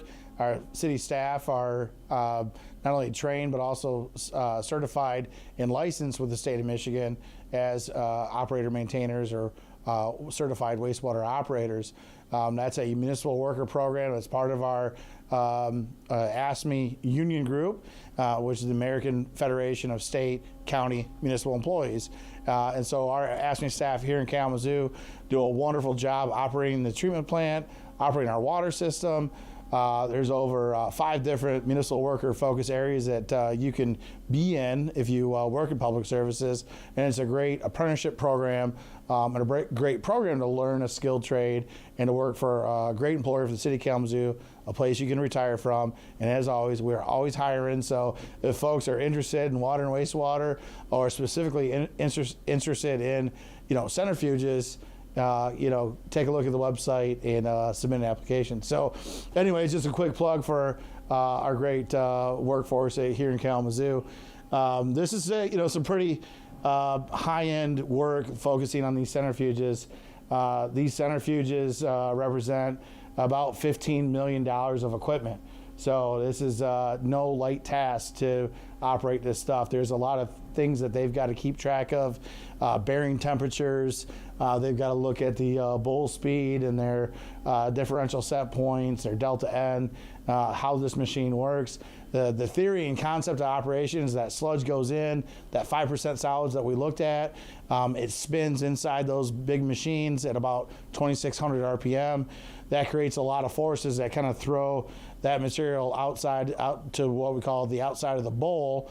And then there's a scroll, which is like a screw that spins kind of counter rotation to that bowl and brings that conveys that material out. And that's that dry material that we'll see, that dewatered material for that process. There's also a polymer that we add. Polymer is a coagulation agent that helps to kind of create and dry that material out, helps the material go through the centrifuge. We'll also see the pumps that pump the cake from the centrifuge process over to our bunker storage area. And we'll just kind of see all that equipment and machinery in life and work and here in the process in Kalamazoo. The staff that does this work, they're out doing rounds, so there's equipment checks they've got to do. They're going around and they're checking everything. They're checking those bearing temperatures. They're taking readings out on the machine and looking at, what the computer's telling them as well. So it's some computer work to control it. It's also a lot of hands-on. That ends our segment. Thank you, James, for having this great conversation with us to share us what this biosolids process will be about as well. So thank you again. Thank you, Mike. We really look forward to this project. We really look forward to reducing odors in and around our neighborhoods, and we look forward to implementing a sustainable biosolids option for the future of Kalamazoo. Okay, that ends our segment. We'll see you next time. All set? Yes, sir. Okay. Let's get started. We will call this meeting of the Kalamazoo Township Board of Trustees to order at 7:31, and we're in order. Trustee Sherwood, care to lead us in the Pledge of Allegiance? Pledge allegiance to the flag of the United States of America and to the republic for which it stands, one nation, under God, indivisible, with liberty and justice for all. Thank you. We will proceed to the roll call of board members. Trustee Sherwood. Here. Clerk Mackey. Here. Treasurer Miller. Here. I am Supervisor Combs. Trustee Glass. Here. Trustee Leonard. Here. And Trustee Kennedy. Here. Fantastic. Full quorum this evening. Are there any additions or deletions to the agenda this evening? So I believe this is where I would like to pull off. Is this where I can pull off something from the consent agenda? Yes, you could remove something from the consent agenda. It would be moved to item 10 in our agenda. Items removed from the consent agenda. Okay, so I would like to remove 6C and D. 6C and D, so the check Excuse register. me, no, I apologize, Sorry. 6B and 6C. So just to confirm, you would like to remove B, the check disbursements for April, and C, the check registry for April. Is that correct? Yes. Understood. Thank you very much. We will return to those during item 10, items removed from the consent agenda this evening. Are there any other additions or deletions to the agenda? Clerk Mackey? No, I just wondered, does that need to be a motion or not? I don't believe so because the consent agenda has not yet been introduced. Okay. Looking to our counsel there. Okay. Okay. All right. However, that would then, when we, relevant to you, Clerk Mackey, when we come to the consent agenda, items B and C would not be introduced. Okay. Thank you. And the last call for additions or deletions. Seeing none, we will proceed to the first of two public comments this evening. If you'd like to make a public comment, please step to the podium. You'll have 3 minutes. Let us know who you are and where you live. Seeing none in the room. Superintendent Morad, is there any public comment on Zoom? There is not. Thank you very much. With that, we will proceed to the consent agenda. Clerk Mackey. Okay. I will move to adopt the consent agenda as recommended by the superintendent and supervisor, with the understanding that we will amend it so that items B and C are discussed later in the meeting. And additionally, item 9G of April 28th, 2025 regular meeting minutes need to be amended to reflect that Trustee Glass seconded the motion. Support. Thank you. There's a consent agenda motion and support.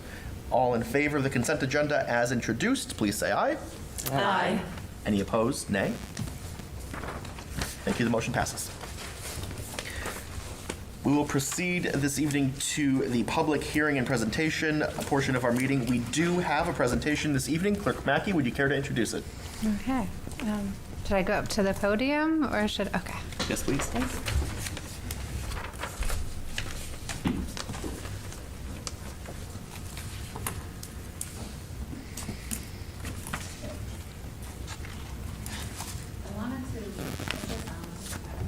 I can't hear you. I wanted to introduce some special guests here tonight from Public Media Network. During my last term as a trustee, I was appointed to serve as our board representative of Public Media Network. And another member was on that board, a resident, Jerry Brown, who's here in the audience tonight.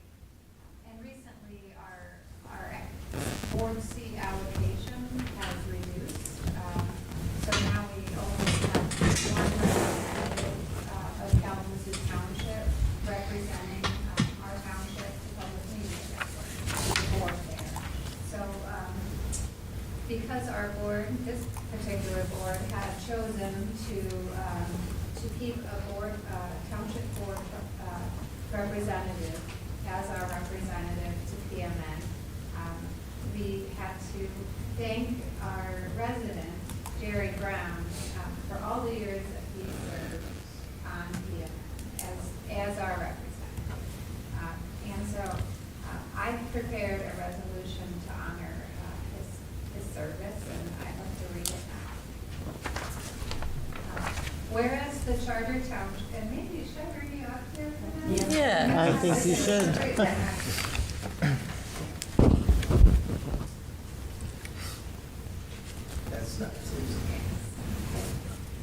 Whereas the Charter Township of Kalamazoo government relies on the commitment and engagement of its citizens to represent the township's interests in regional collaborations, and whereas the Charter Township of Kalamazoo community has benefited from the public service of Jerry Brown, who was appointed in January 2001 to serve as the township's representative to the Public Media Network Board of Directors.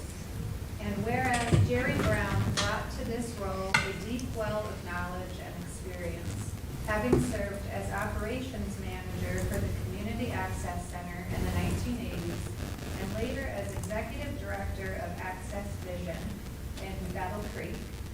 And whereas Jerry Brown is also the owner and Director of Lawrence Productions, Inc., continuing his long-standing professional commitment to the advancement of community-focused media. And whereas Jerry Brown served with dedication, insight, and a collaborative spirit on the Public Media Network Board of Directors for 24 years, from January 2001 to December 2024, helping to strengthen public media services that benefit the residents of the Charter Township of Kalamazoo and the broader region. Now hereby be it resolved that the Board of Trustees of the Charter Township of Kalamazoo express its deep respect and appreciation to Jerry Brown for his many contributions to the Public Media Network Board of Directors and for his decades of service to community media in Southwest Michigan. Wow.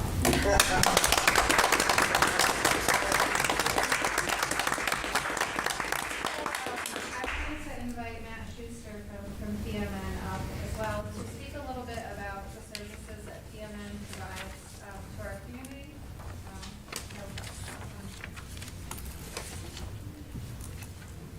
Thank you for the recognition of Jerry. And Jerry, thank you for all of your years of service in the Public Media Network Board of Directors. On behalf of the PMN board and staff and volunteers and people in the community, we thank you for your service as well. And we'd like to thank Kalamazoo Charter Township for your partnership over the years of being a member of the municipal consortium to provide services to the residents. And you're well aware of the government meetings, coverage of government meetings that not only residents, but most of the local news organizations rely upon through the reporting of what's occurring in their local communities today.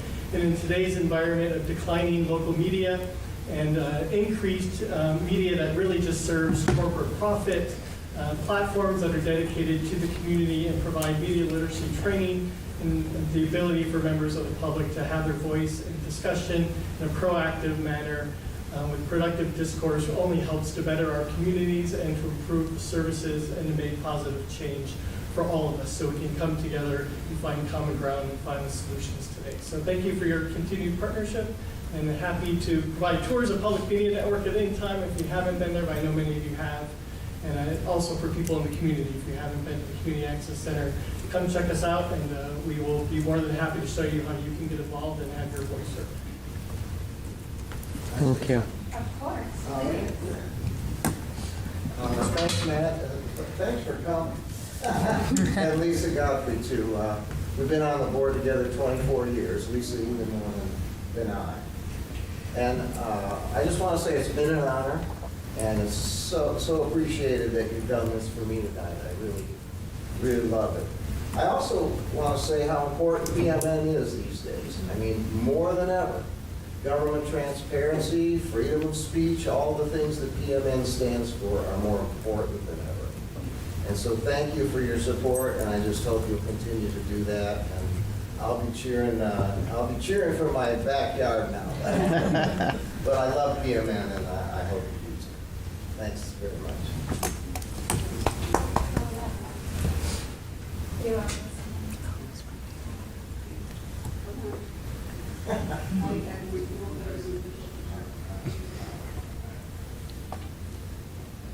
Thanks so much. Can I take this? Yes, that's very good. All right, have a wonderful evening.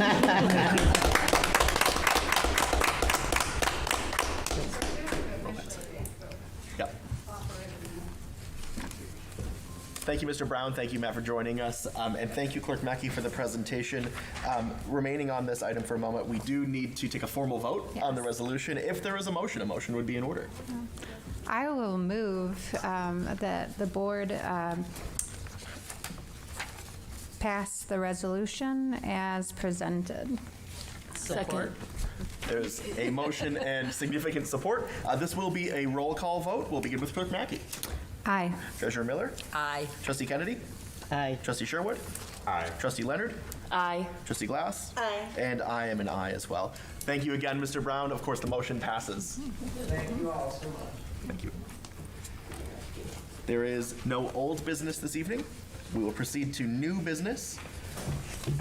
The first item, item A, is the motion or proposed motion to approve the Kalamazoo Township vision statement and core values. These are the pieces of the strategic plan that we have discussed previously, including at the last work session.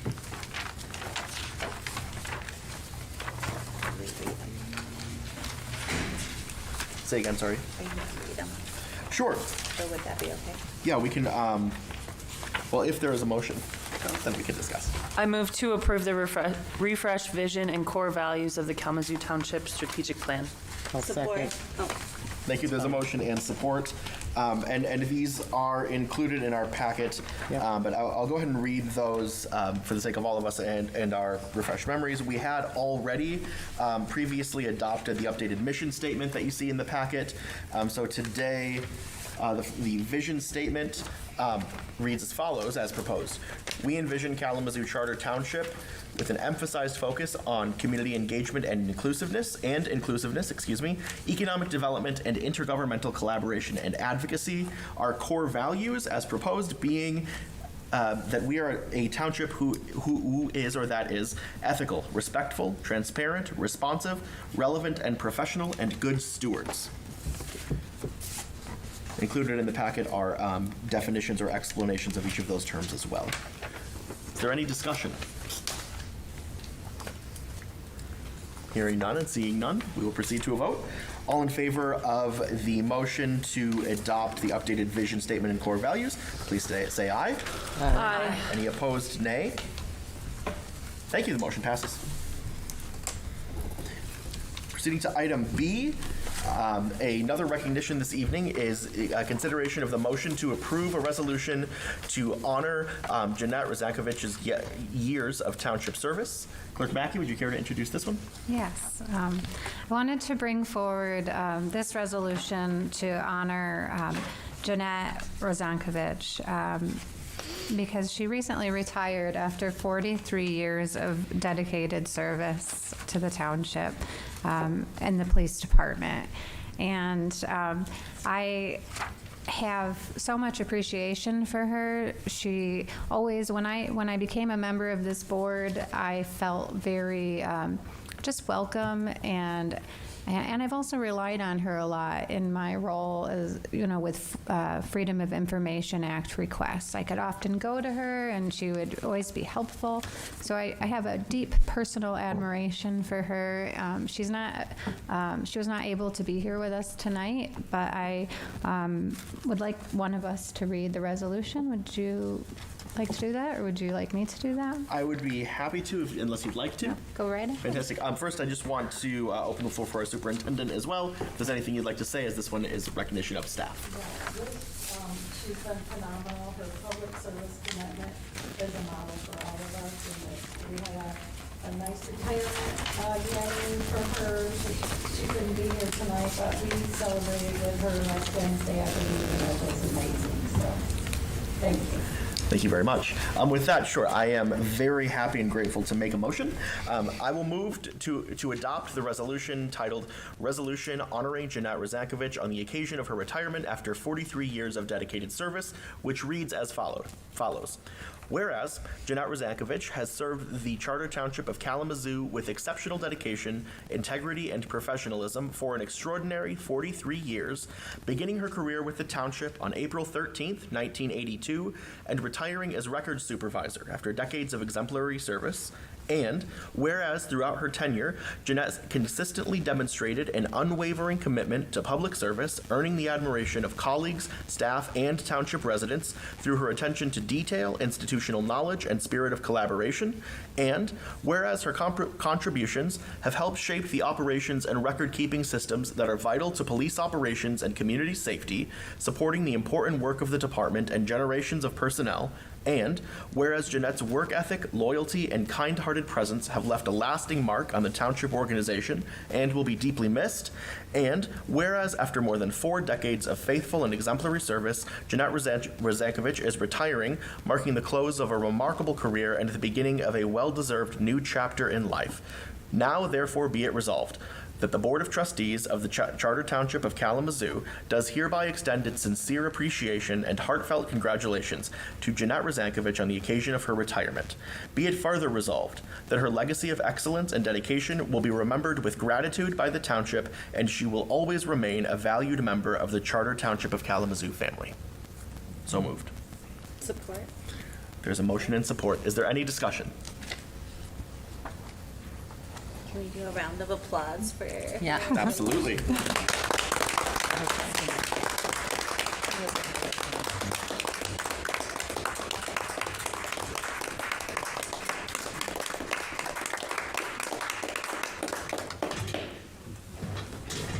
Thank you, Trustee Glass. Any other discussion this evening? That's an excellent segue to move to a vote. We will, for formality's sake, also conduct a roll call vote for this resolution. I'll begin. As the introducer, I'm an aye. Trustee Glass? Aye. Trustee Leonard? Aye. Trustee Kennedy? Aye. Treasurer Miller? Aye. Clerk Mackey? Aye. And Trustee Sherwood? Aye. And the motion carries. Thank you very much. And again, a heartfelt thanks to Jan and congratulations on her retirement.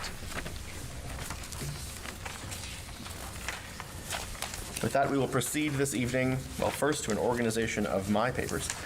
We will proceed this evening to item 10, the items removed from the consent agenda, beginning with item... No, you skipped one. Oh, gosh. I did, didn't I? Like I said, organizing my papers. One last new business item this evening, as discussed at the work session this evening and previously, the consideration of the motion to approve the board policy revisions as presented. I'll go ahead and make this motion as I drafted and introduced those board policy revisions. And so I move to adopt the board policy revisions as presented and previously discussed. Second. There's a motion and second. Any discussion? Just for the sake of the public, just a reminder that, and correct me or jump in if I missed something, but these were changes to amend the board policy to clarify communication between board and staff. Now that we have a superintendent, we like to respect some of those clarifications. It amended some of the way we form our agenda and the order of items, and added a section at the end resorting to Robert's rules when no other method is appropriate or not identified in the board policy packet, and amended consent agenda section to remove staff, as we now have a superintendent from being listed as able to pull things off the agenda, knowing that staff can still speak during public comment and should they have something they need to speak on with the agenda. So, Thank you for the summary. Additional discussion? Seeing none. We will proceed. Voice vote should suffice on this particular item. All in favor, please say aye. Aye. Any opposed, nay? Hearing none, the motion passes. And thank you for keeping me on track. Now, we will proceed to item 10 on our agenda this evening, items removed from the consent agenda, beginning with formerly item 6B, the check disbursements for April. I will begin with Trustee Kennedy. Did you have a specific question or item within that information that you wanted to discuss? So I don't, all I wanted was for the check disbursements for April, I wanted us to know what, well, I know we have a report. I'd like to add that amount to that line item. So check disbursements for April, it should be what I found it to be, $860,254.54. Okay. And just to clarify, you'd like to add the I just would item like to add the amount. to the minutes? To the line item, the check disbursements for April. Oh, I see. Okay, to the motion. You see, so it yes. states the amount of the disbursements overall. Got it. Great. Right. Oh, for future moving forward. Okay. So just for clarification question, we typically don't put that on there, so are you asking that we do now going forward? Yes. And that would be the same for the check registry. So I'm sorry, I didn't mean to get in front of you, I apologize. No, that's okay. I don't think the future request doesn't require an action by the board, simply a request. We would, however, require a motion for the check disbursements for April. So I move that the check disbursement for April also incorporate the amount of the disbursement. Support. To clarify, the check disbursement does include the amount. Is your motion to include the amount? On the line item. In the minutes? Correct. In the agenda. In the agenda, right here, you see how So your motion is to amend the agenda document? I believe, correct me if I'm wrong, but I believe what Trustee Kennedy is getting at is how we have payment in the bills of Right. the amount of, and then it lists the sum total Right. there as well. It would be good to have those sums listed for the other. Right. My understanding is that doesn't require a motion. Correct. However, we just will do that in the future. Oh, okay. Right. Exactly. That doesn't require a motion. We would just need a motion to actually pass this one. the check disbursements for April, which is But the item I that was had to pull them off the agenda, right, to talk about it, correct? Right, but we still need a motion. I gave you a motion, okay. So the motion was to add the amount of the check disbursement in the, So this does not require a motion. We can simply ask the superintendent to do that in the future. We need a motion. I'll make the motion. I will move to approve the check disbursements for April. Second. Thank you. There's a motion and support. Any discussion? Wonderful. Also the registry. Do we want to do them both at the same time? Oh, I guess, yeah. he was doing one line item at a time. Sure. Well, I'm going to do them one at a time because these were both removed, and I want to make sure that Trustee Kennedy has the chance to discuss the second one that was removed. With that, one more question for our legal counsel. So far in office, I've not yet had an item removed. Is a voice vote sufficient, or do we need a roll call vote? Oh, it's fine, yep. Fantastic. Thank you. Same way that you would vote the agenda item normally. Fantastic.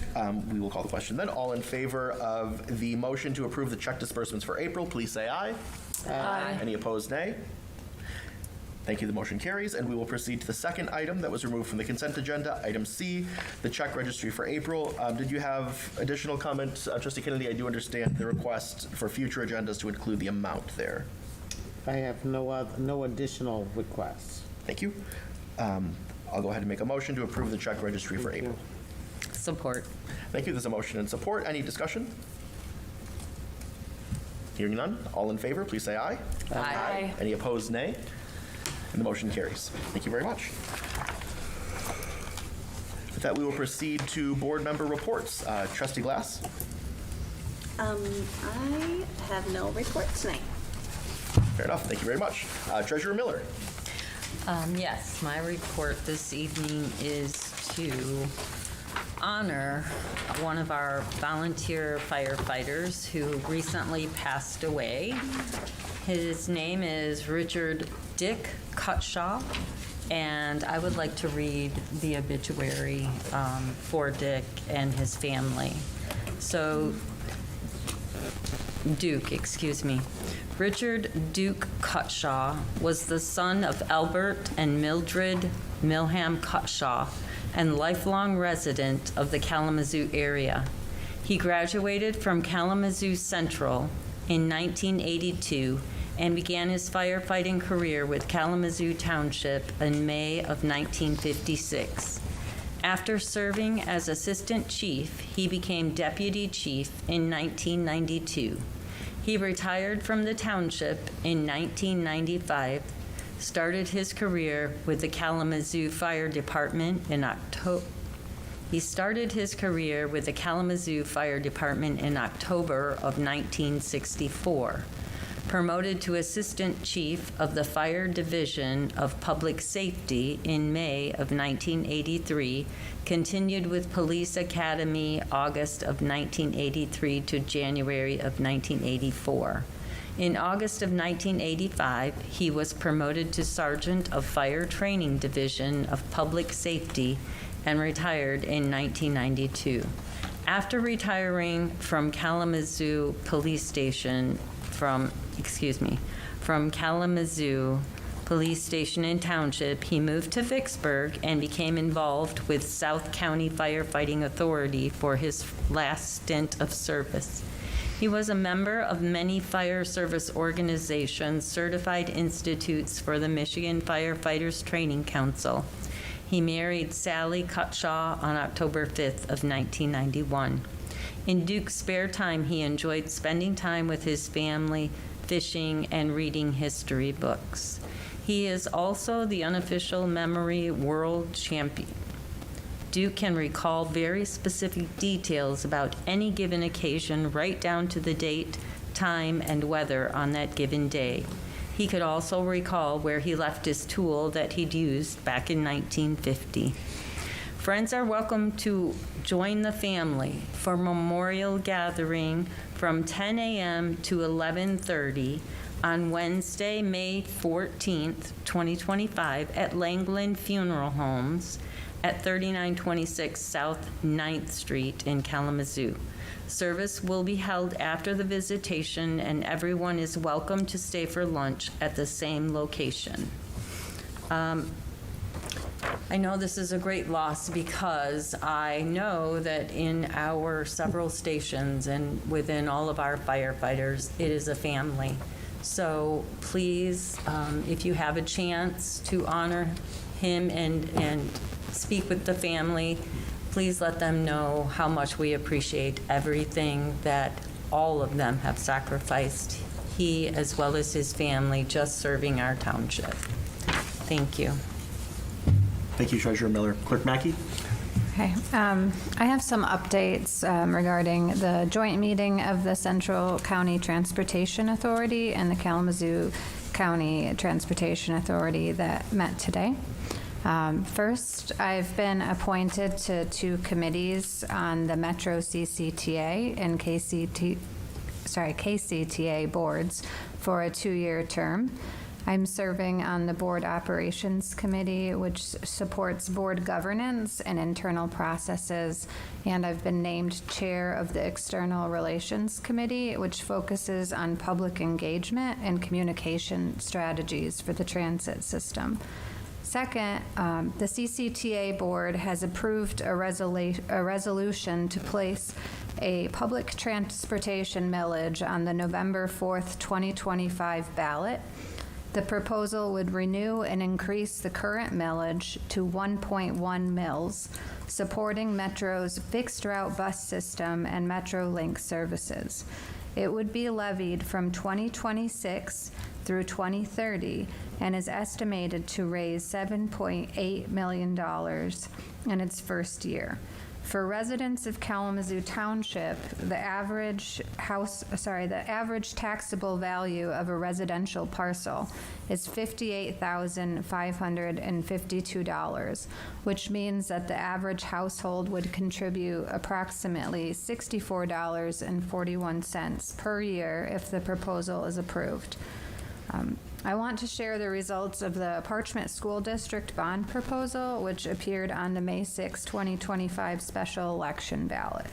The proposal was not approved, with 705 yes votes and 874 no votes across all jurisdictions. Voting took place in Kalamazoo Charter Township, precincts 2 and 7, Cooper Charter Township, precincts 1 through 4, Kalamazoo City Precinct 10, and Parchment City Precinct 1. In Kalamazoo Charter Township, the proposal received 146 yes votes and 166 no votes. The only jurisdictions where the proposal received majority support were Kalamazoo City Precinct 10 and Parchment City Precinct 1.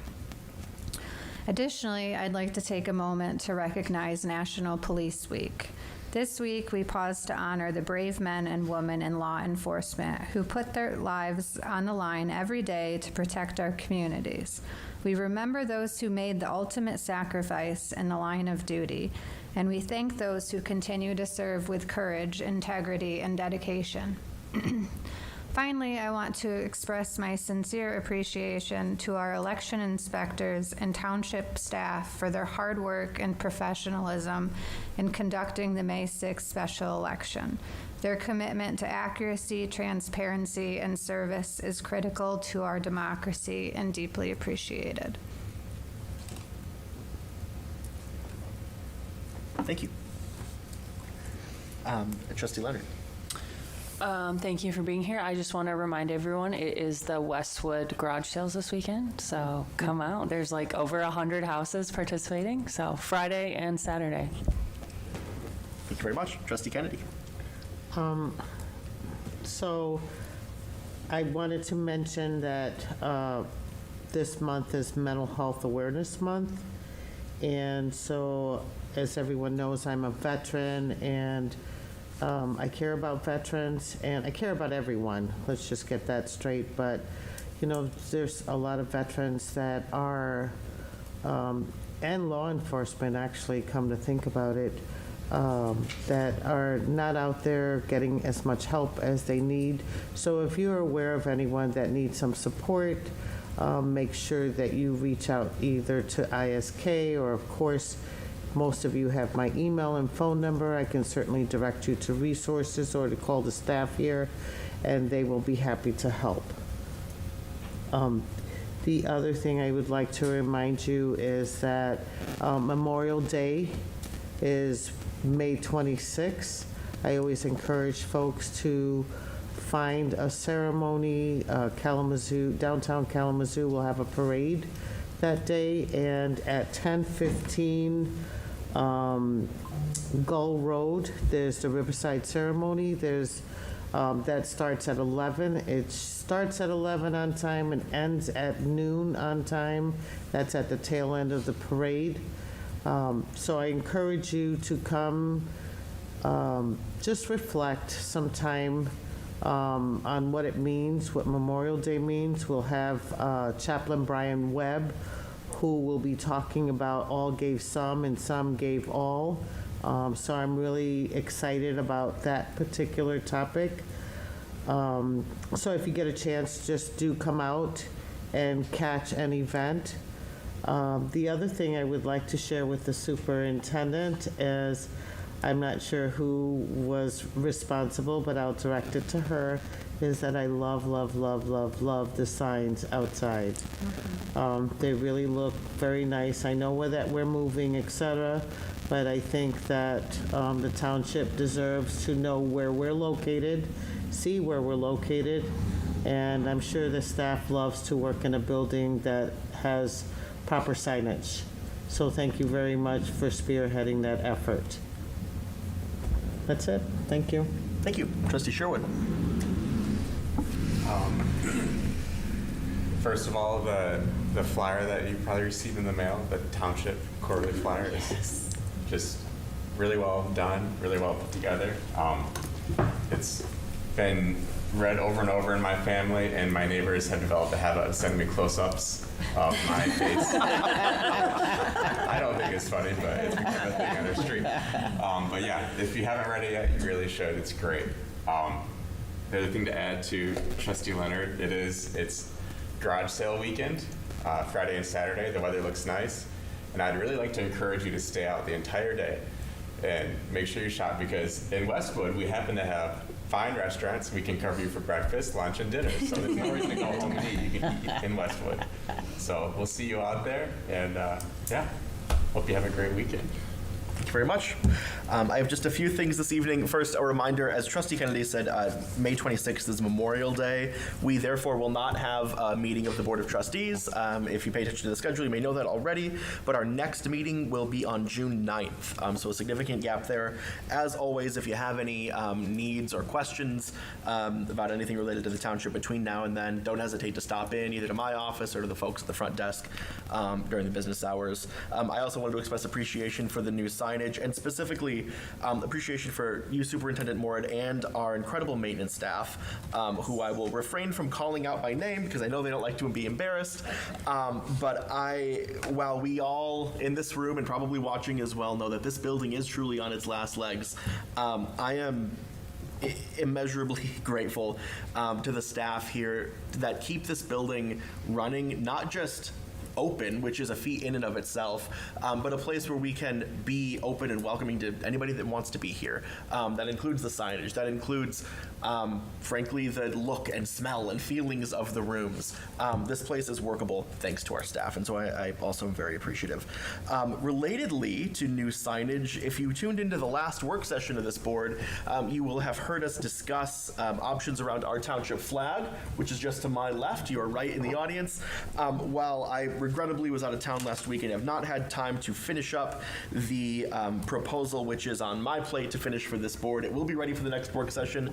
The short version for folks out there and folks watching is that we intend to in some way go public and get some public input on what a new flag might look like, in keeping with sort of the updated branding, the blues and the greens that you see in our logos and on our new signs, so that there's an opportunity to have a say in what the township looks like moving forward. Related to having a say, the Communications and Outreach Committee has 2 resident openings right now. Those applications, or the announcement for applications, went live on the website today. It will be going live shortly on the mobile application on iPhone and Android. But if you're interested or you know anyone who's interested, please send them our way. We're looking for 2 residents out there to join that Communications and Outreach Committee to help have a say in how we represent the township to the entire community outside of these walls. And so if you could either apply or have folks apply by June 30th. If anyone has any challenge getting on the computer or getting the form there, here, have them stop into the office or send me an email. We can always print out a copy as well. Everyone who applies will get a meeting with me to talk about their application and what they'd like to do on that committee. Again, please apply by June 30th. Finally, just a quick note as we head into summer. Some folks know, I'm sorry if you know this about me, I'm an aspiring golfer, a bad one at that. But I was over at the Grand Prairie Golf Course today, and I just want to point out as we head into summer, the township owns a golf course, and it is truly, I think, an underrated and great resource that not a lot of communities our size are able to offer. Sort of an affordable, beautiful, accessible place for anybody to get out there and golf of any skill level. You can take lessons there. The folks who manage the golf course for the township are fantastic. So I just wanted to point that out over at 3620 Grand Prairie. If you're looking to get outside, either because you're a golfer or you want to pick up a new sport, and you can support the township at the same time, then get on out there. That's all I have this evening. Superintendent, your report. I have nothing. Fantastic, easy enough. We will proceed then to the second and final public comment period this evening. If you have a public comment, feel free to step to the podium. You'll have 3 minutes. Let us know who you are and where you live. Seeing no movement in the room. Superintendent, is there any public comment on Zoom? There's not. Thank you very much. And there is no closed session this evening, so we will adjourn at 8:09 p.m. Thank you all.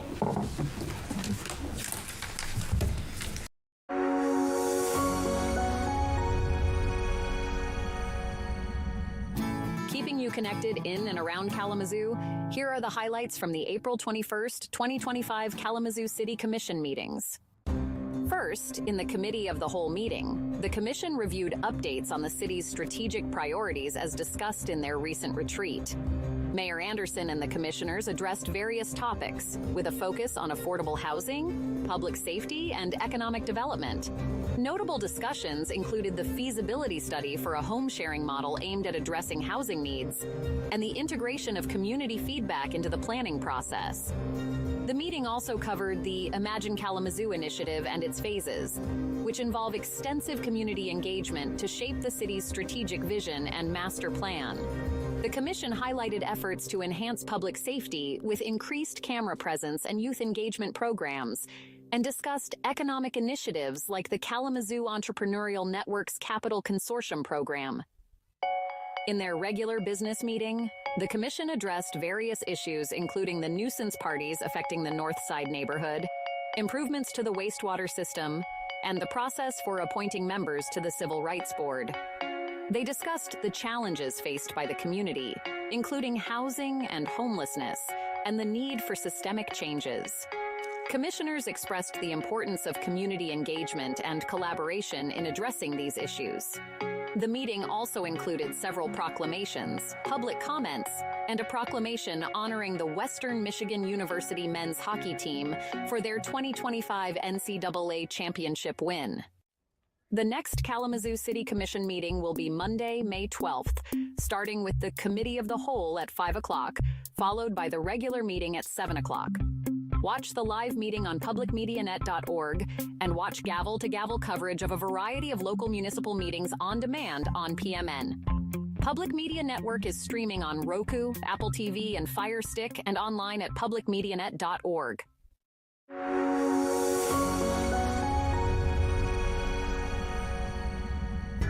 Keeping you connected in and around Kalamazoo, here are the highlights from the latest Kalamazoo City Commission meetings. In the Committee of the Whole meeting, the Commission reviewed the role and enforcement authority of the city's Civil Rights Board. Public comments focused on the need for the board to have quasi-judicial powers to enforce the Housing Equity Ordinance. City Attorney Aaron Leal presented on the constitutional limitations of civil rights enforcement at the local level.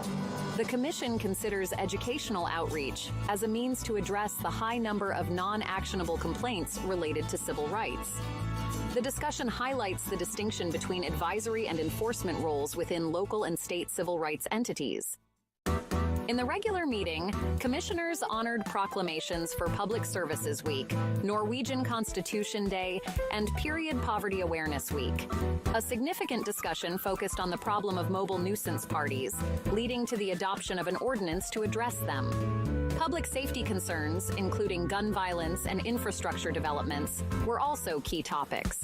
The Commission emphasized ongoing efforts to improve public safety, address flooding issues, and enhance community engagement.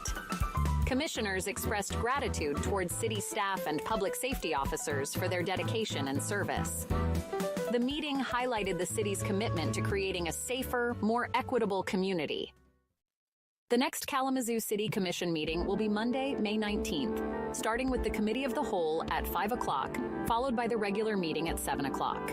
Watch the live meeting on publicmedianet.org and watch gavel-to-gavel coverage of a variety of local municipal meetings on demand on PMN. Public Media Network is streaming on Roku, Apple TV, and Fire Stick, and online at publicmedianet.org.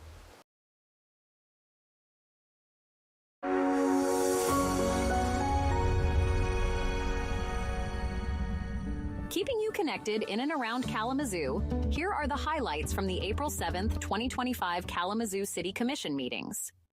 The Commission heard from Justin Gish, the city's sustainability planner, and Taylor Van Winkle, the county's climate sustainability coordinator. Gish updated the Commission on various sustainability efforts, including the city's work to become a bee city and initiatives to improve composting and reduce greenhouse gases. Van Winkle discussed a significant EPA grant aimed at improving energy efficiency and air quality in disadvantaged communities within Kalamazoo. The Committee of the Whole meeting also covered the Social Equity Cannabis Chamber's first-year report, highlighting efforts to support local cannabis businesses and promote social equity through community engagement and educational programs. The report details the Chamber's ongoing programs, including job fairs, community outreach, and partnerships with local colleges for cannabis education. This meeting provided key insights into the city's ongoing projects in sustainability and social equity, particularly in the context of the cannabis industry. In the regular business meeting, public comments expressed concerns over flooding and the withdrawal of the appointment of Lewis Smith to the Civil Rights Board. Smith currently serves as attorney for the Kalamazoo County Board. Public comments highlighted dissatisfaction with infrastructure and safety, particularly in relation to parking on East Michigan and the actions of the Commission. The meeting also touched on the city's response to public safety events and its efforts to address urban deer overpopulation. The next Kalamazoo City Commission meeting will be Monday, April 21st, starting with the Committee of the Whole at 5 o'clock, followed by the regular meeting at 7 o'clock. Watch the live meeting on publicmedianet.org and watch gavel-to-gavel coverage of a variety of local municipal meetings on demand on PMN. Public Media Network is streaming on Roku, Apple TV, and Fire Stick, and online at publicmedianet.org. Hey everybody, I'm Ian with Trash Love KZoo. We are a volunteer-driven community cleanup initiative. back in September, I made an inflammatory Reddit post about all the state of the Kalamazoo River Valley Trail and just the trash on the ground in Kalamazoo in general. And while it was mainly my intention just to vent, I created a conversation within the city. And in the midst of that conversation, someone asked me what I had done about the problem. And it really hit me because all I had done about the problem was complain. So what I did was got right back on Reddit, created an opportunity for people to just meet up. We didn't even have a name in those days. We were just gonna meet up and pick up trash, and that's exactly what happened. We started doing it every single month and really just out here making a difference for the city of Kalamazoo and the township of Kalamazoo. So how we came to settle on this location, a large number of people had mentioned this area to me. It was known to be an area where people had camped and left a large amount of litter when they left. Due to the fact that I was made aware that it was here and I knew that it was abandoned, it makes it a prime location for what I do. We never try to enter areas where people are actively living. Like, we like to go in after people have left, just to kind of clean up what's left over after they're gone and give it back to nature in a pristine way. Right now we're trying to raise funds to buy a cleanup truck so we can haul supplies and haul trash when we don't get disposal support. And in that, I want to put the Trash Love KZoo logo on the side of the truck and kind of increase community awareness around who we are and what we're out here doing so that people can come out and volunteer with us as well. I just picture the group rapidly expanding. Eventually, I would love to make Trash Love KZoo my full-time job and do this every day of the week because I'm very passionate about picking up trash. And yeah, I think that's the future of Trash Love KZoo. You can reach us on Reddit, which is the where we were born, and you'll find the most content at r/TrashLoveKZoo, or on Facebook. We have a Facebook group called the same, Trash Love KZoo. So guys, it has come to the end of our cleanup today, and with everyone's help, we have gotten a huge amount of trash off of the ground out here. I'm very excited to announce that this will be our final day out here. We're no longer going to be doing monthly cleanups at this location. We're to a point now where the site might need maintenance, a little tiny bit here and there, but the bulk of this trash is gone, and it feels amazing to say that. So I really just want to thank everybody who's been a part of this cleanup, from the Kalamazoo Earth Day Committee, Kalamazoo Conservation District, the Kalamazoo Paddle Club was out here, Kalamazoo River Watershed Council always shows love, and everybody who comes out to volunteer. If you like, share a post, engage with any of my posts, thank you. My heart is just filled with gratitude about this, guys, so thank you so much.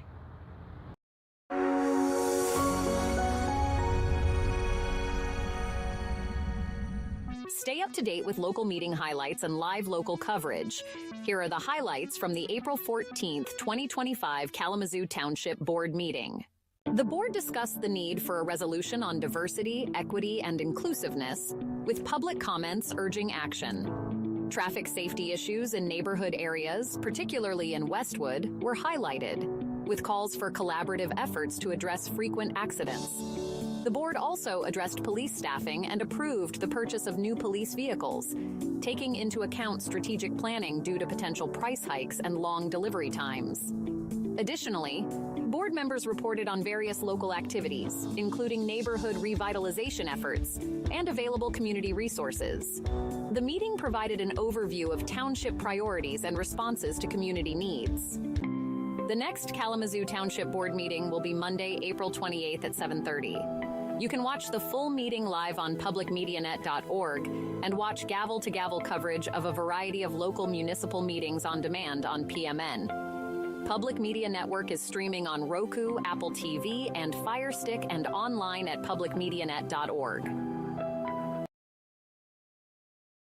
This program provides a glimpse into the real-life operations and investigations conducted by officers of the Kalamazoo Department of Public Safety. Individuals featured in this video are presumed innocent until proven guilty in a court of law.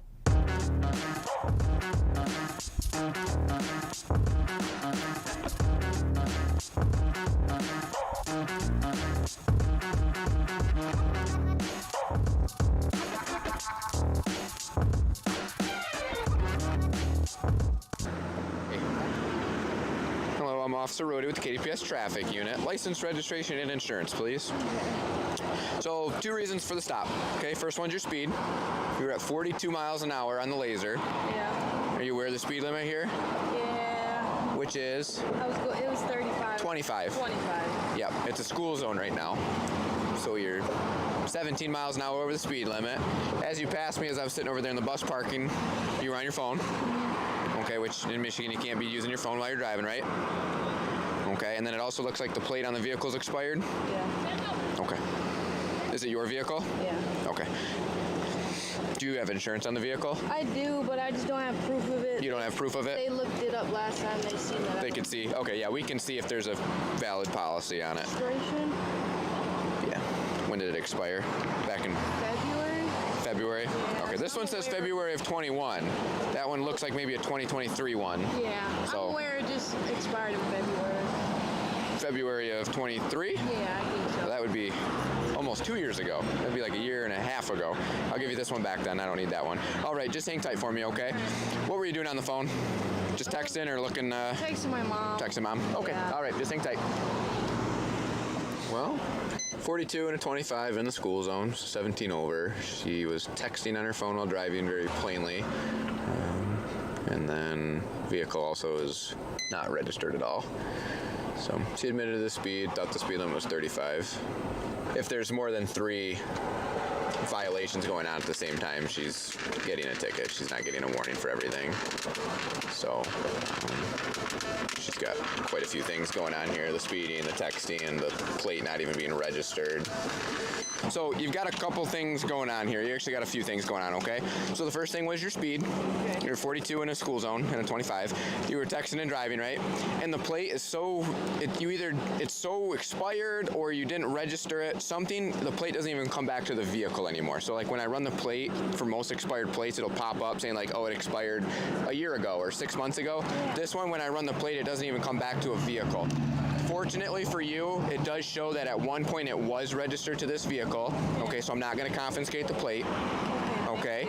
I just got it switched in my name. Does that have anything to do with it or not? It could. So my advice to you would be to take the plate off. Yeah. Okay, that way you're not driving around with a plate that doesn't come back to anything on it. Yeah. And then go to the Secretary of State and get that plate registered for this vehicle, okay? So what you're getting is the speeding ticket, okay? You're going to get the one for the plate on the vehicle, but then I'm giving you a warning for the texting and driving. Thank you so much. Okay, so it just will show on there a first offense as a warning, okay? So you've got 2 other tickets you need to take care of. 10 days to do so. You can go to this address in person, call, or go to that website, okay? Please get some of that stuff taken care of and pay more attention to speed, especially in the school zone, okay? I'm sorry. It happens. All right, so please drive safe. All right. Thank you. How often do we deploy this? How often? As needed. When I deploy it, I try to deploy it for at least 2 weeks so we can get accurate results and readings for it. Our IT guy downloads the speeds and puts like a chart together of what the speeds were. I usually only can put it out in areas where there's like a single lane of travel, so 1 lane each way.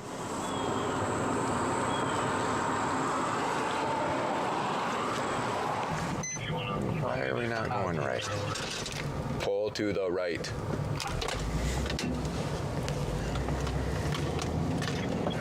Hi, I'm Officer Rody with KDPS Traffic Unit. License, registration, and insurance, please. Reason for your stop. 2 things you got going on. First is your speed. Second is you got a driver's side brake light out, okay? My speedometer. Okay, so as you passed me, as you were coming around that curve, you were at 60 miles an hour. I'll see this one. Huh? This is what I've been doing now. Okay, yeah, I wouldn't go off by your phone speedometer. And if your speedometer in your car is not working, you need to get that fixed. Would that make sense? Well, I'm trying to figure out where it's a half electric. It's an electrical issue? Okay, all right. You can have that one back. That's why you were doing 60? Yeah. Okay, are you aware of the speed limit here in Stadium? Yeah, it's 45. Yeah. Yep. So you were going fast enough that I could see you. That's why I hit the radar and got you. Okay. And then, yeah, your driver's side brake light's out. I didn't notice that until after, until you went to stop here, okay? So just hang tight for me real quick, okay? The speedometer in his car is actually broken. The screen doesn't work, so he was going off the GPS speedometer on his phone. Have you ever gotten that before? I have never gotten that before. First time for everything. That is the first time for everything. Okay, so what you got going on here is just a speeding ticket, okay? But it's for 5 over, not 15 over, okay? So I don't see any speeding tickets here locally. So first one, get a little bit of a break. Hopefully that'll stop the behavior, okay? You got to get that fixed. I don't know if there's a dealership or is it you registered? Is it yours? I thought it was maybe. Okay. I would do something to figure it out though, okay? I'd hate for you to keep getting speeding tickets. So 10 days to get it taken care of. You can go to the address in person, call, or go on the website, okay? Do you have any questions? All right, please drive safe. Thank you.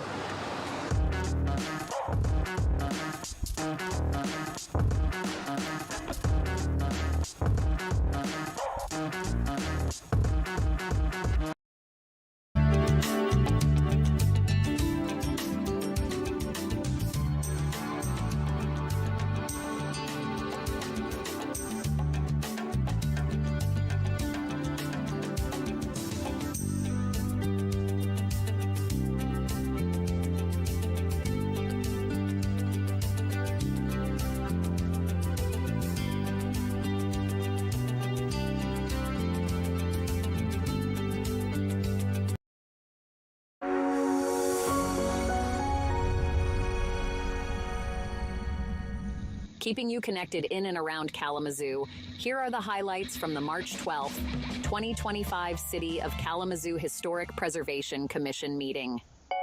The commission reviewed reappointments for members Nora Harris, Patrick Vale, and Dusty Martin to serve new terms. The meeting included financial updates, particularly regarding City and O'Connor fund accounts. Public comments featured a presentation by Evan Kutzler from Western Michigan University on a public history project in collaboration with students. The commission also discussed the distribution of a community engagement letter and the organization of the upcoming Historic Preservation Awards. Additionally, the commission plans for the potential impact of attending the Michigan Historic Preservation Network Conference in May, which might affect meeting schedules. The next Historic Preservation Commission meeting will be Wednesday, April 9th at 6 p.m., and the next Historic District Commission meeting will be Tuesday, March 18th at 5 p.m. Watch the full meeting live on publicmedianet.org and watch gavel-to-gavel coverage of a variety of local municipal meetings on demand on PMN. Public Media Network is streaming on Roku, Apple TV, and Fire Stick, and online at publicmedianet.org.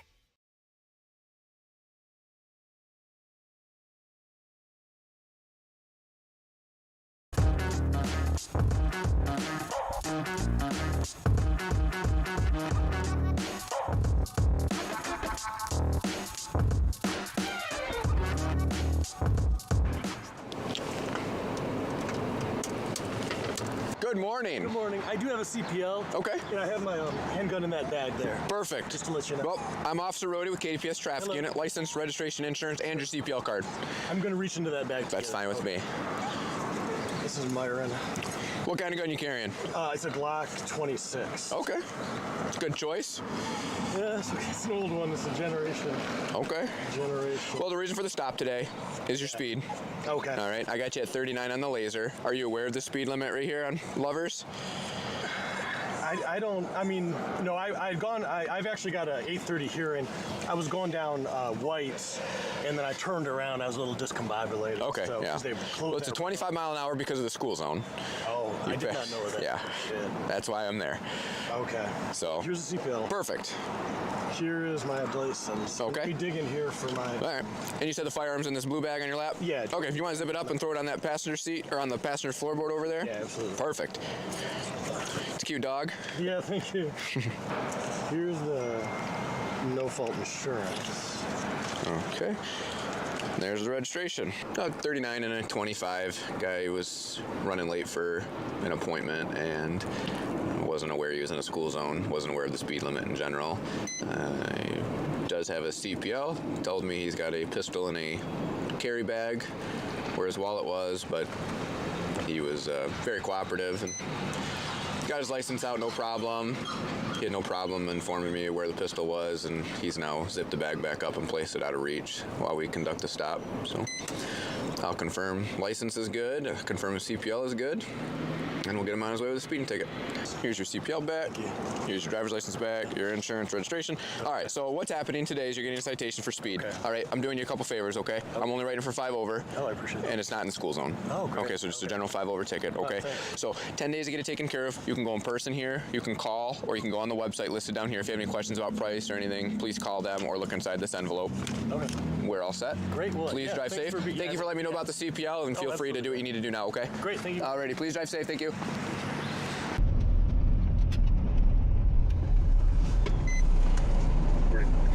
Good morning. I'm Officer Rody, KDPS Traffic Unit. License, registration, and insurance. All right. Reason for the stop today is your speed. 57 miles an hour as you headed southbound. Huh? Okay. Are you aware of the speed limit? No, I wasn't aware. You don't know what it is? It's 35. So you're 22 miles an hour over the speed limit. Okay. Any reason why? No, I'm just trying to make it home. Trying to make it home? Yeah. Okay.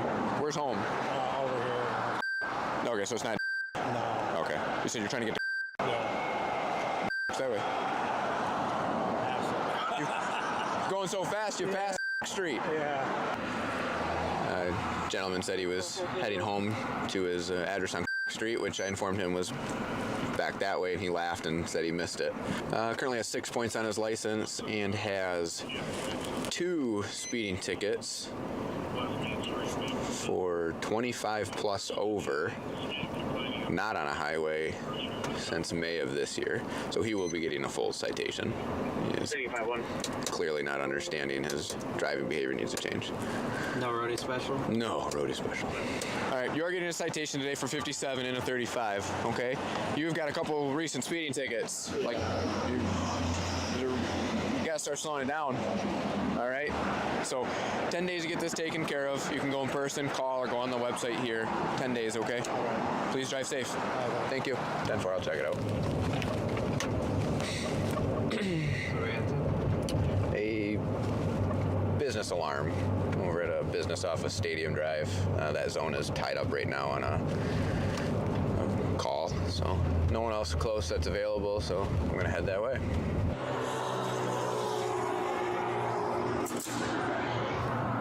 Hello. False alarm? False alarm. Okay, you guys are all set then, we're good, okay? Sorry. Nope, that happens. Who's got a number? That was the... That was probably our loss prevention manager. Okay, and he's aware then? Yeah. Got it all reset? He tried to call the alarm company to shut off the alarm. Apparently not in enough time, though. So Works. Nope, it happens. Thank you. Absolutely. So where are we heading to now? Car wash. Gotta get the car wash. Gotta look good when you do traffic stuff. Absolutely. It's important to maintain a clean professional image at all times.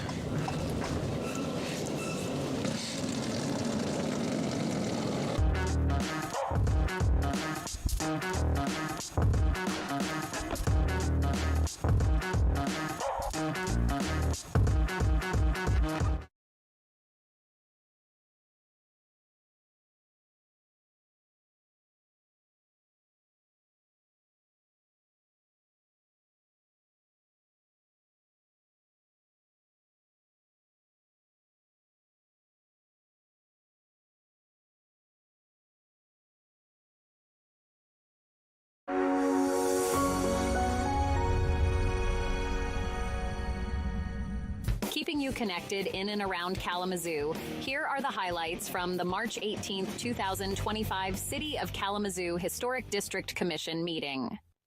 During the Kalamazoo Historic District Commission meeting, members deliberate on several applications concerning alterations to properties within the historic district.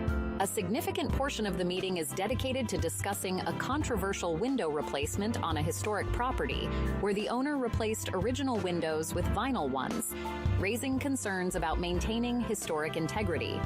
The Commission emphasizes the importance of adhering to the Secretary of the Interior's standards for rehabilitation. The meeting also covers another application proposing the addition of a new window to a historic house, which receives approval. Additionally, a business seeks approval to replace an old sign with one that reflects its current name, highlighting the challenges of balancing historic preservation with business needs. The Commission concludes with updates on preservation efforts and upcoming webinars. The next City of Kalamazoo Historic District Commission meeting will be Tuesday, April 15th at 5 p.m. The next City of Kalamazoo Historic Preservation Commission meeting will be Wednesday, April 9th at 6 p.m.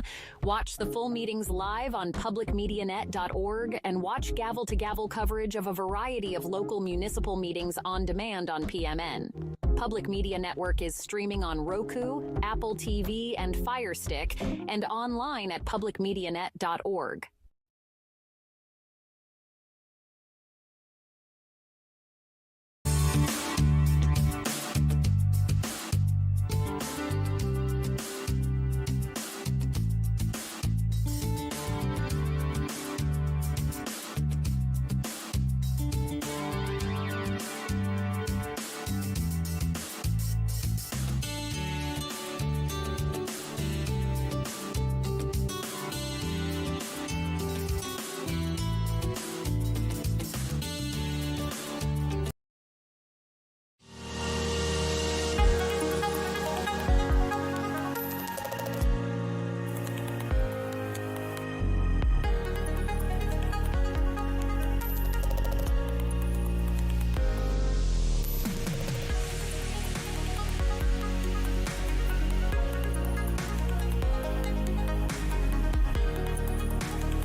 Keeping you connected in and around Kalamazoo, here are the highlights from the April 10th, 2025 Kalamazoo Public Schools Board of Education meeting.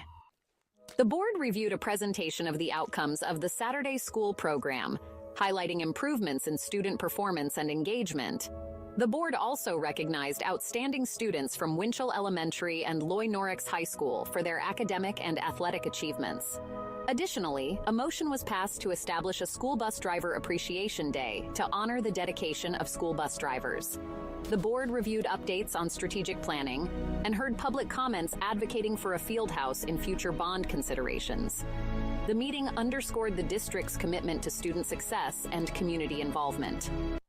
The next Kalamazoo Public Schools Board of Education meeting will be Wednesday, April 23rd at 7 o'clock. Watch the live meeting on publicmedianet.org and watch gavel-to-gavel coverage of a variety of local municipal meetings on demand on PMN. Public Media Network is streaming on Roku, Apple TV, and Fire Stick and online at publicmedianet.org.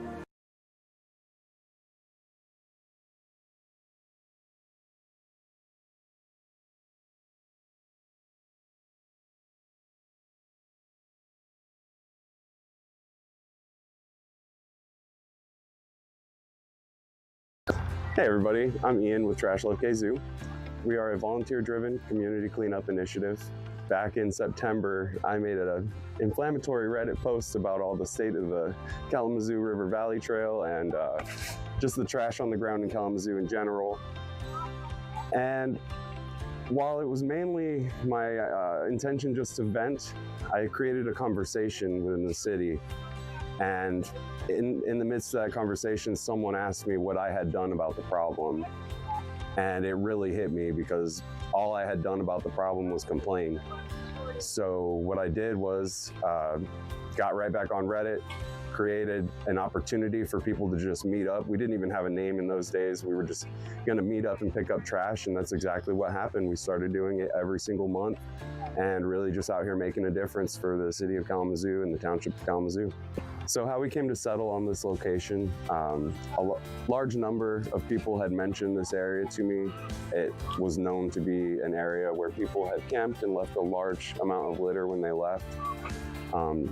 Due to the fact that I was made aware that it was here and I knew that it was abandoned, it makes it a prime location for what I do. We never try to enter areas where people are actively living. Like, we like to go in after people have left, just just to kind of clean up what's left over after they're gone and give it back to nature in a pristine way. Right now we're trying to raise funds to buy a cleanup truck so we can haul supplies and haul trash when we don't get disposal support.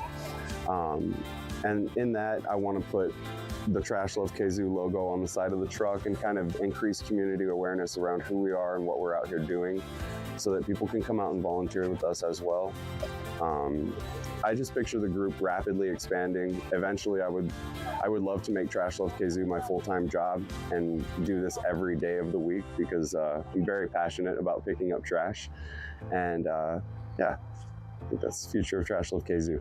You can reach us on Reddit, which is the where we were born, and you'll find the most content at r/TrashLoveKZoo, or on Facebook. We have a Facebook group called the same, Trash Love KZoo.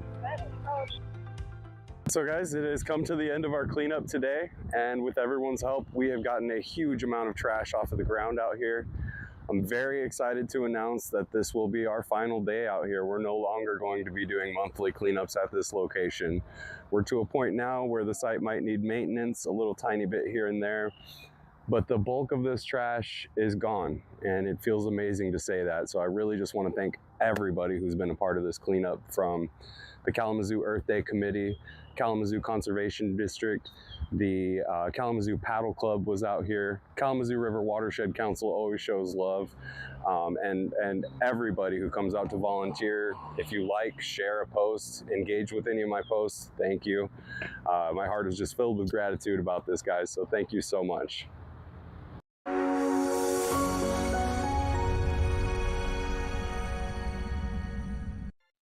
Keeping you connected in and around Kalamazoo, here are the highlights from the March 11th, 2025 City of Kalamazoo Citizens Public Safety Review and Appeal Board meeting. New members Ashley Huber and Regina Miller are introduced to the board. Assistant Chief Victor Green and Inspector Chuck Mason present crime statistics, noting a decrease in gun violence and a drop in non-fatal shootings and homicides. The board discussed targeted enforcement efforts and initiatives such as the Pastors on Patrol program. The next City of Kalamazoo Citizens Public Safety Review and Appeal Board meeting will be Tuesday, April 8th at 6 p.m. Watch the full meeting live on publicmedianet.org and watch gavel-to-gavel coverage of a variety of local municipal meetings on demand on PMN. Public Media Network is streaming on Roku, Apple TV, and Fire Stick, and online at publicmedianet.org.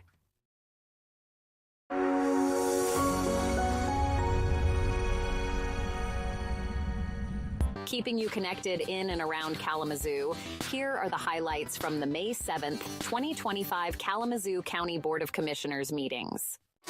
In the Committee of the Whole meeting, the board reviewed accounts payable and payroll disbursements with Finance Director Ryan Post.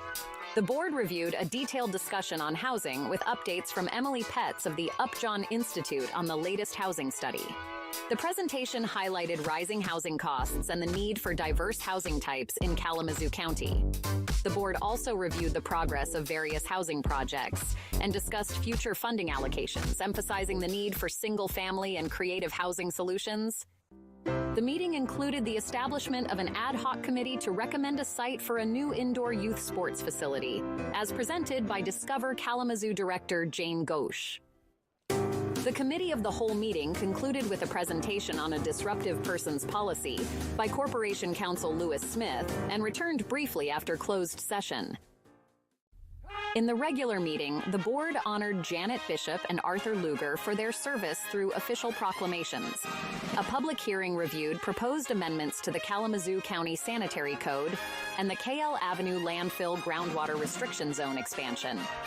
Significant discussion was held regarding the termination of the Paternity Establishment Unit within the prosecutor's office, with concerns about the impact on the community and the realignment of staff positions. Public comments highlighted the importance of drug treatment courts and the impact of the sanitary code changes on residents. The meeting concluded with updates on budget processes and acknowledgments of community contributions. The next Kalamazoo County Board meetings will be Tuesday, May 20th at 4, starting with the Committee of the Whole meeting and the regular business meeting at 6:30. Watch the full meetings live on publicmedianet.org and watch gavel-to-gavel coverage of a variety of local municipal meetings on demand on PMN. Public Media Network is streaming on Roku, Apple TV, and Fire Stick and online at publicmedianet.org. Thank you for watching.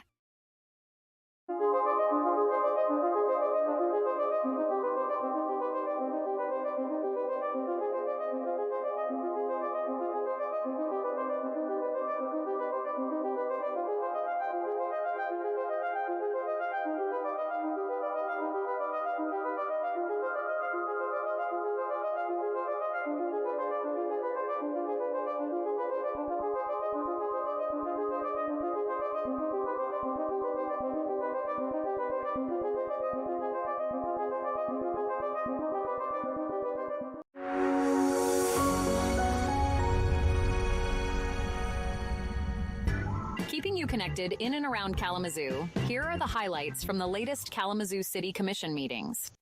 In the Committee of the Whole meeting, the Commission reviewed the role and enforcement authority of the city's Civil Rights Board. Public comments focused on the need for the board to have quasi-judicial powers to enforce the Housing Equity Ordinance. City Attorney Aaron Leal presented on the constitutional limitations of civil rights enforcement at the local level.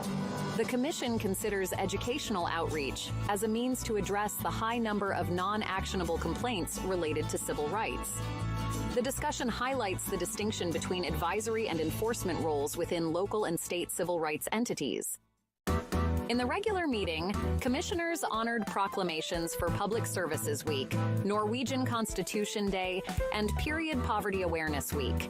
A significant discussion focused on the problem of mobile nuisance parties, leading to the adoption of an ordinance to address them. Public safety concerns, including gun violence and infrastructure developments, were also key topics. The Commission emphasized ongoing efforts to improve public safety, address flooding issues, and enhance community engagement. Commissioners expressed gratitude towards city staff and public safety officers for their dedication and service. The meeting highlighted the city's commitment to creating a safer, more equitable community. The next Kalamazoo City Commission meeting will be Monday, May 19th, starting with the Committee of the Whole at 5 o'clock, followed by the regular meeting at 7 o'clock. Watch the live meeting on publicmedianet.org and watch gavel-to-gavel coverage of a variety of local municipal meetings on demand on PMN. Public Media Network is streaming on Roku, Apple TV, and Fire Stick and online at publicmedianet.org.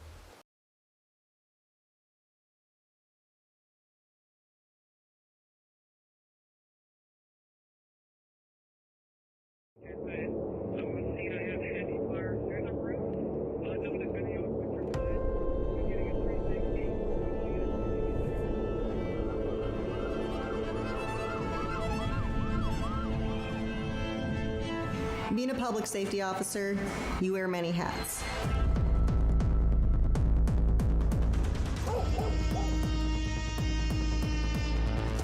First and foremost, we are police, firefighters, and also medical first responders. When I see people that look like me, especially waving and smiling at me when I'm in my patrol car and in my cruiser, so when I see stuff like that, I know I'm here for a reason. We really take care of each other out there. Troops look out for each other. You see what we do every day, and that's help our community. What keeps me going every single day is knowing that that next person that I come into contact with, that I could possibly change their life.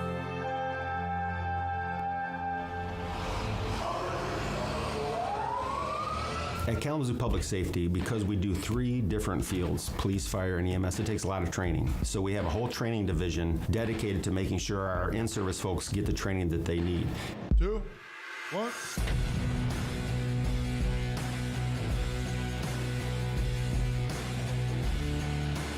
We We have a countywide Metro SWAT team. We have canines. We have a drone program. We have a bomb squad. You know, we have a drug team, a drug unit. We have a community service team working with disadvantaged folks in the neighborhood. We have Honor Guard. We have a detective bureau seeking justice for victims and working with victims and their families. We have also created a technical rescue team now, so you can get even more specialized training. If you want to do it here, you can find something that interests you.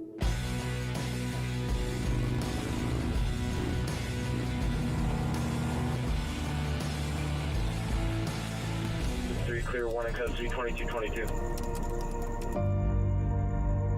This is the most important job you can do in our society, I think. Everything we do needs to be really to that number one goal, is creating a safe Kalamazoo for our residents and visitors to this community, and for our officers themselves.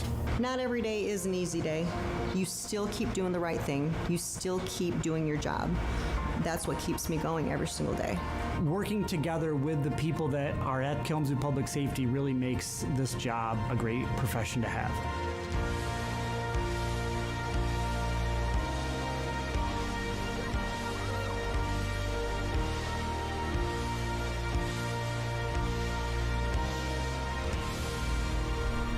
You can do a lot of things in your life and collect a paycheck, but are you making a difference? Do you really do something that matters?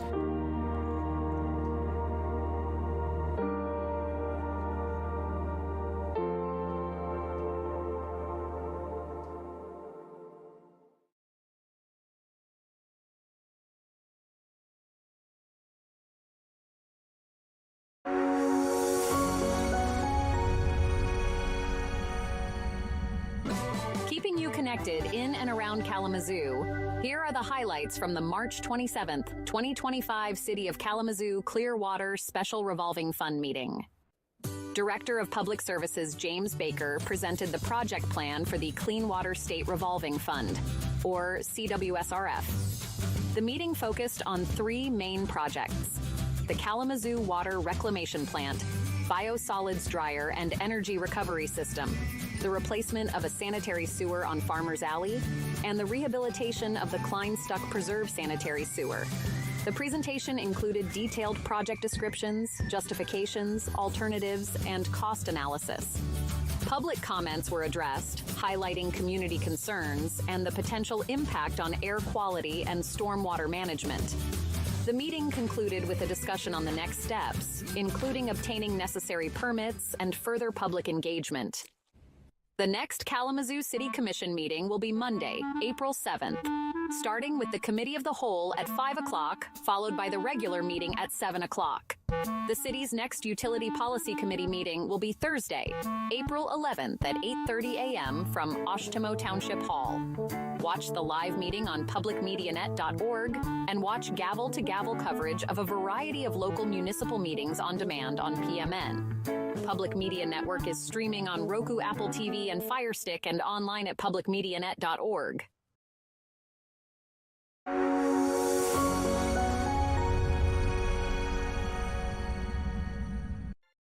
Keeping you connected in and around Kalamazoo, here are the highlights from the March 6th, 2025 Kalamazoo City Planning Commission meeting.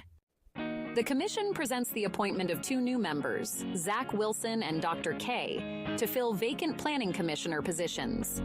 In this, their last meeting, Chair Milliken and Commissioner Chambers are recognized for their service as they term out. The meeting also highlights Imagine Kalamazoo activities and upcoming community development events. The next Kalamazoo City Commission meeting will be Wednesday, April 9th at 7 o'clock. Watch the live meeting on publicmedianet.org and watch gavel-to-gavel coverage of a variety of local municipal meetings on demand on PMN.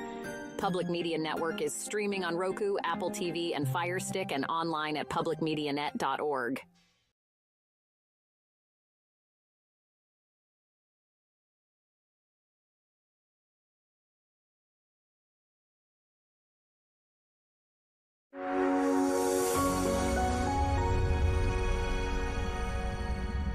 Public Media Network is your source for government meetings. From the City of Kalamazoo to Comstock Township, Kalamazoo Public Schools to the County Road Commission and everything in between, we help our community stay up to date on local government information. But did you know Public Media Network provides meeting briefs for all of our government meetings? We know our audience wants to be informed, but doesn't always have time to watch full gavel-to-gavel coverage. In just 2 minutes, you can see the highlights of each meeting to help keep you involved in your local community. Amplify Kalamazoo meeting briefs are one more way PMN brings community closer to you. Watch meeting briefs and gavel-to-gavel coverage of a variety of local municipal meetings live and on demand at publicmedianet.org. Public Media Network is also streaming on Roku, Apple TV, and Fire Stick.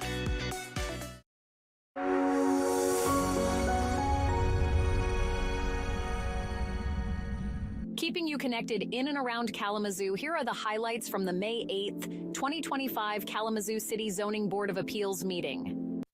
The board considered a time extension request for a food trailer at the Lessman's Market parking lot, pending site plan review for permanent operation. The board granted the extension, allowing continued operation while the site plan is reviewed. The board also considered a request for a variance to use a property on Reed Street as a short-term rental. The board deliberated on the structural hardships cited, such as a narrow stairwell, but ultimately denied the request, citing that the property can continue to be used as long-term rentals. Additionally, an applicant for a vacant board seat is mentioned, and volunteers for an interview committee are noted. The next Kalamazoo City Zoning Board of Appeals meeting will be Thursday, June 12th at 7 o'clock. Watch the live meeting on publicmedianet.org and watch gavel-to-gavel coverage of a variety of local municipal meetings on demand on PMN. Public Media Network is streaming on Roku, Apple TV, and Fire Stick, and online at publicmedianet.org. This message is from the U.S. Department of Veterans Affairs. Do you want easy access to VA Online, as well as other government websites? Then login.gov is the way to go. Login.gov is a U.S. government service that provides seamless access to government websites. By creating a login.gov account, you can use the same email and password to sign into VA.gov, My Healthy Vet, VA DoD e-Benefits, and the VA Health and Benefits mobile app, among other VA services. Login.gov also allows you to securely sign in to USA Jobs and TSA PreCheck, and to apply for SBA small business loans and disaster assistance. One login, many resources. To create a Login.gov account, simply go to va.gov and click Sign In.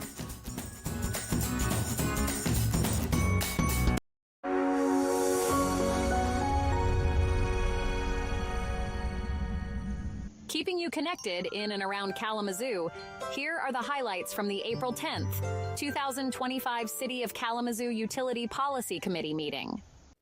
The committee considered the revision of water service agreements, neighborhood water policy amendments, and the capital improvement plan.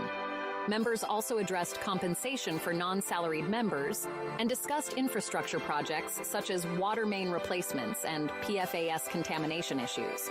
The meeting provided insights into the financial status of the utility and future planning for water services in the region. The next Utility Policy Committee meeting will be Thursday, May 8th at 8:30 in the morning from Oshtemo Township Hall.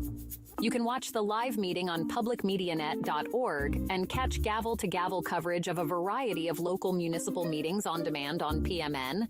Public Media Network is streaming on Roku, Apple TV, and Fire Stick, and also online at publicmedianet.org.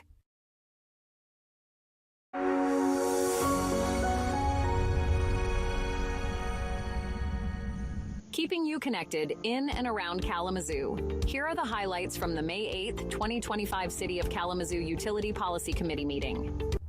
The committee addressed the West Nedge Water Transmission Oversizing Project with Director of Public Services James Baker. The pending project is crucial for future growth and system redundancy. The committee also reviewed the proposal to realign franchise areas with the city of Galesburg, particularly concerning the service area for a new fire station and residential areas along North 35th Street. Additionally, the meeting discussed and took action approving per diem compensation for professional committee members. Watch the full meeting for rate updates and affordability programs. The next Kalamazoo City Commission meeting will be Thursday, June 12th at 8:30 a.m. from Oshtemo Township Hall. watch the live meeting on publicmedianet.org, and watch gavel-to-gavel coverage of a variety of local municipal meetings on demand on PMN. Public Media Network is streaming on Roku, Apple TV, and Fire Stick, and online at publicmedianet.org. Thank you for watching.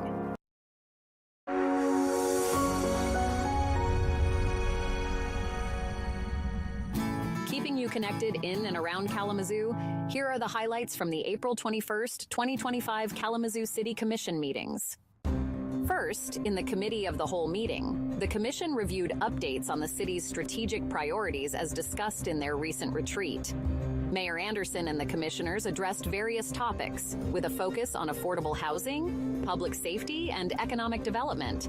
Notable discussions included the feasibility study for a home-sharing model aimed at addressing housing needs, and the integration of community feedback into the planning process. The meeting also covered the Imagine Kalamazoo initiative and its phases, which involve extensive community engagement to shape the city's strategic vision and master plan. The Commission highlighted efforts to enhance public safety with increased camera presence and youth engagement programs, and discussed economic initiatives like the Kalamazoo Entrepreneurial Network's Capital Consortium program.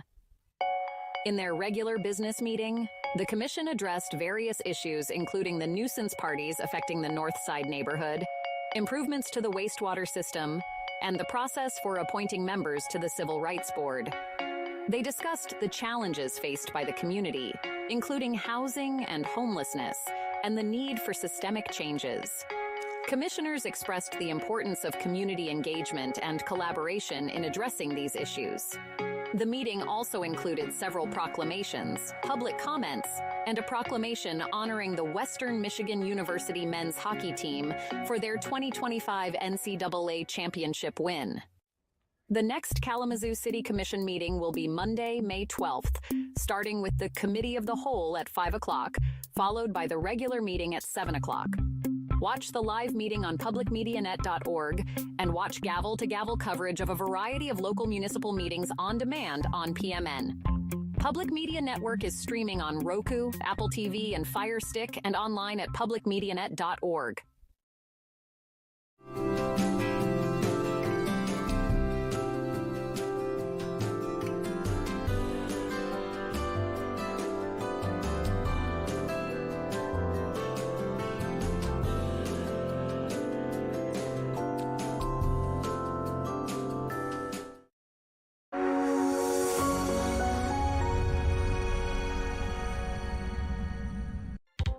Keeping you connected in and around Kalamazoo, here are the highlights from the March 4th, 2025 Kalamazoo County Board of Commissioners meetings.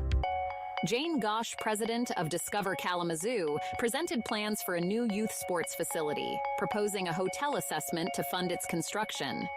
2 candidates for the Kalamazoo County Transportation Authority were interviewed and appointed to the advisory panel. The board evaluated the financial implications and potential municipal partnerships for this project. Additionally, the board deliberated on options for increasing retiree pensions, considering the impacts on the county's funded status. Budget allocations and millage costs were also assessed.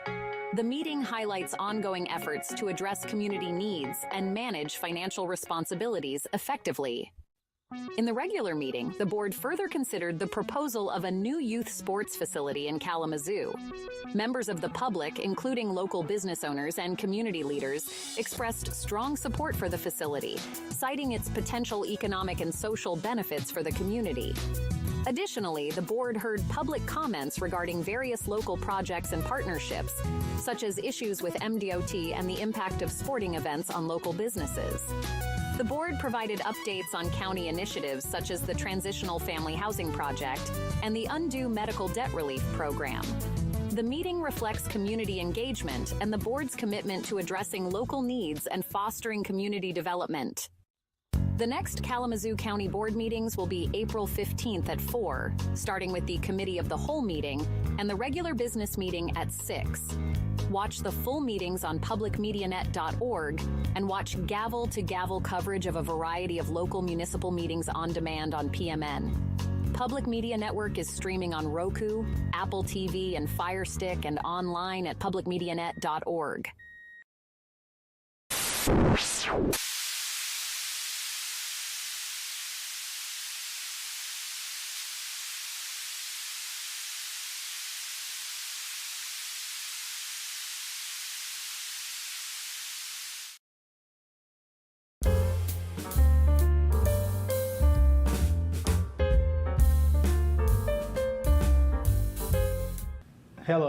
I'm Von Washington Jr., and it is my pleasure to welcome you to Township Connects, a program that hopes to deliver insights about Kalamazoo Township, its leadership, and plans moving forward for the future.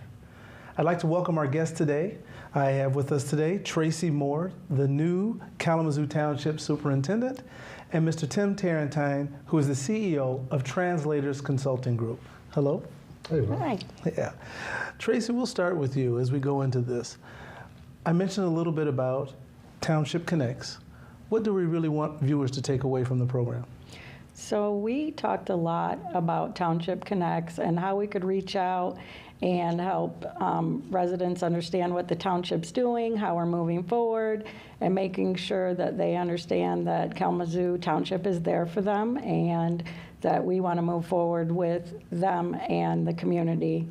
And a lot of that starts with just us making ourselves available and making sure they understand that we hope that quarterly that we have a conversation just like this to talk about the different areas of the township. Yeah, and in today's age and time, it's extremely important that we use all media outlets to be able to share the message because so many people are looking for information in so many ways. This looks to be a great opportunity for them to get that. And Tim, longtime friend and CEO of Translators Consulting Group, how do you come into interface with Kalamazoo Township? Well, it's really through Tracy and her leadership, and so it's been years now that Tracy, and I've observed her leadership throughout the region, her leadership at the county, her leadership throughout the region, bringing people and communities together, and then now at the township. And so part of what we do just kind of matches the journey that the township was on, and so our relationship created an opportunity to see if we could help there too. And here we are to talk about it. And that's wonderful because it all starts with leadership, and then that leadership we know is not alone, and it takes many hands to make light work.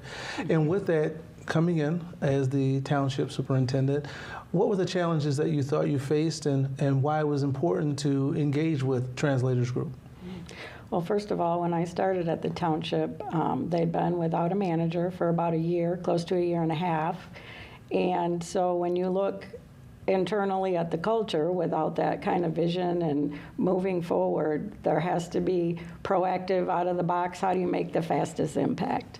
So in conversations with Tim in the past, I knew that bringing him in and having conversation that he would help me move forward in facilitating some of those discussions with the internal team, and the board very much recognized that we